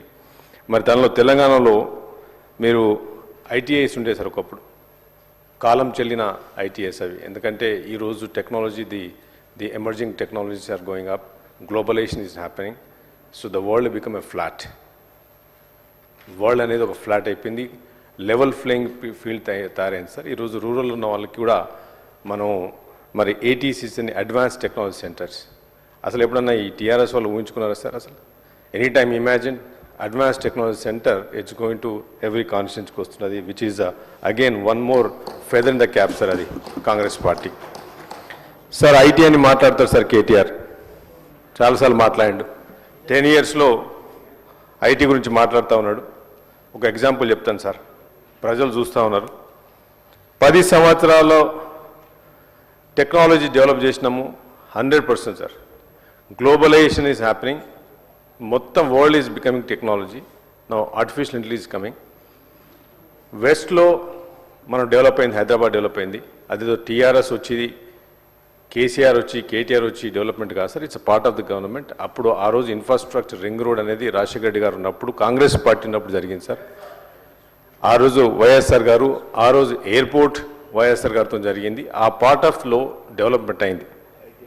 నేను మీకు ఒక best example చెప్తాను sir. I'm coming from rural constituency Yellareddy sir, చాలా background constituency. నేను మొన్న ఒక MLA కార్లో వెళ్తున్నాను సార్. మా దగ్గర గాంధార్ దగ్గర ఒక తండా నుంచి వచ్చి గాంధార్ మండలంలో వాళ్ళు ట్రైబ్స్ అక్కడ మీ సేవా కేంద్రం ముందు భోజనం చేస్తున్నారు సార్. నేను అడిగాను, ఎందుకు ఇక్కడ తింటున్నారు మీరంటే, సార్ పొద్దునే వచ్చినాము, మా ఇంట్లో చనిపోయినరు, ఆ ఇన్సూరెన్స్ రావాలంటే ఆ డెత్ సర్టిఫికేట్ అడుగుతున్నారు సార్ అని చెప్పింది సార్. అయితే ఎందుకు మీ సేవ ఆపరేటర్ని పిలిపించిన, ఏమైంది ఎందుకు ఇస్తలేవు బాబు అంటే 7 గంటల నుంచి సర్వర్ డౌన్ ఉన్నది సార్. అంటే దిస్ ఈజ్ ద ఇన్ఫ్రాస్ట్రక్చర్. 10 సంవత్సరాలు వీళ్ళు డెవలప్ చేసిన ఇన్ఫ్రాస్ట్రక్చర్స్. ఇది టెక్నాలజీ నుంచి మాట్లాడుతున్నాడు కదా sir KTR. I wish KTR is here sir. నేను ఐ వుడ్ హావ్ క్వశ్చన్, ఈరోజు మనకున్న కెపాసిటీ అంటే 10 yearsలో మేము ఎప్పుడు వచ్చాం సార్? 14 నెలలు అయింది. మా ఐటీ మినిస్టర్ గారు వచ్చి 14 months అయింది జాబ్ తీసుకొని. నువ్వు 10 yearsలో you have not develop the technology. So ఈ కాంగ్రెస్ పార్టీ ఈరోజు ఫ్యూచర్ సిటీ గురించి మాట్లాడుతుంది. టెక్నాలజీ, మేము టెక్నాలజీ డెవలప్ చేసినా కూడా నేను మొన్న ఒక స్టేట్మెంట్లో చూస్తూ ఉన్నాను. మరి ఈరోజు పూర్ పీపుల్కి మనము డెవలప్ చేయలేకపోతే 60%, 70% of Telangana is a remote place, poor people ఉన్నారు. మరి ఎంపవరింగ్ మనకి young India international schools, which is again unique concept. 200 crores ఈరోజు కాంగ్రెస్ పార్టీ చేస్తూ ఉన్నారు సార్. మెయిన్గా మనం చెప్పుకోవాల్సింది ఈరోజు ensuring social justice sir, equal opportunities. 42% of the BC రిజర్వేషన్కి ఇస్తామని చెప్పి ముఖ్యమంత్రి గారు అవుట్ రైట్గా అనౌన్స్ చేయడం జరిగింది, which is the biggest thing happened sir. అది 42% సార్. ప్రజలు చూస్తున్నారు సార్. 42% బీసీస్కి మళ్ళీ ఎస్సీ వర్గీకరణ అనేది that is another mile stone sir for the Congress party. ఈరోజు ఇండస్ట్రీస్ గురించి మాట్లాడుతున్నాం సార్, సర్వీసెస్ ఇండస్ట్రీ. నిన్ననే మా ఐటీ మినిస్టర్ గారు జీసీసీ సెంటర్ని లాస్ట్ నైట్ కూడా ఓపెన్ చేశారు, వాళ్ళ నా ఫ్రెండ్ అతను. సో ఈరోజు global capability centres not only technology sir, ఈరోజు ఫార్ములా వస్తూ ఉంది, సెమీ కండక్టర్లు వస్తూ ఉంది. జీసీ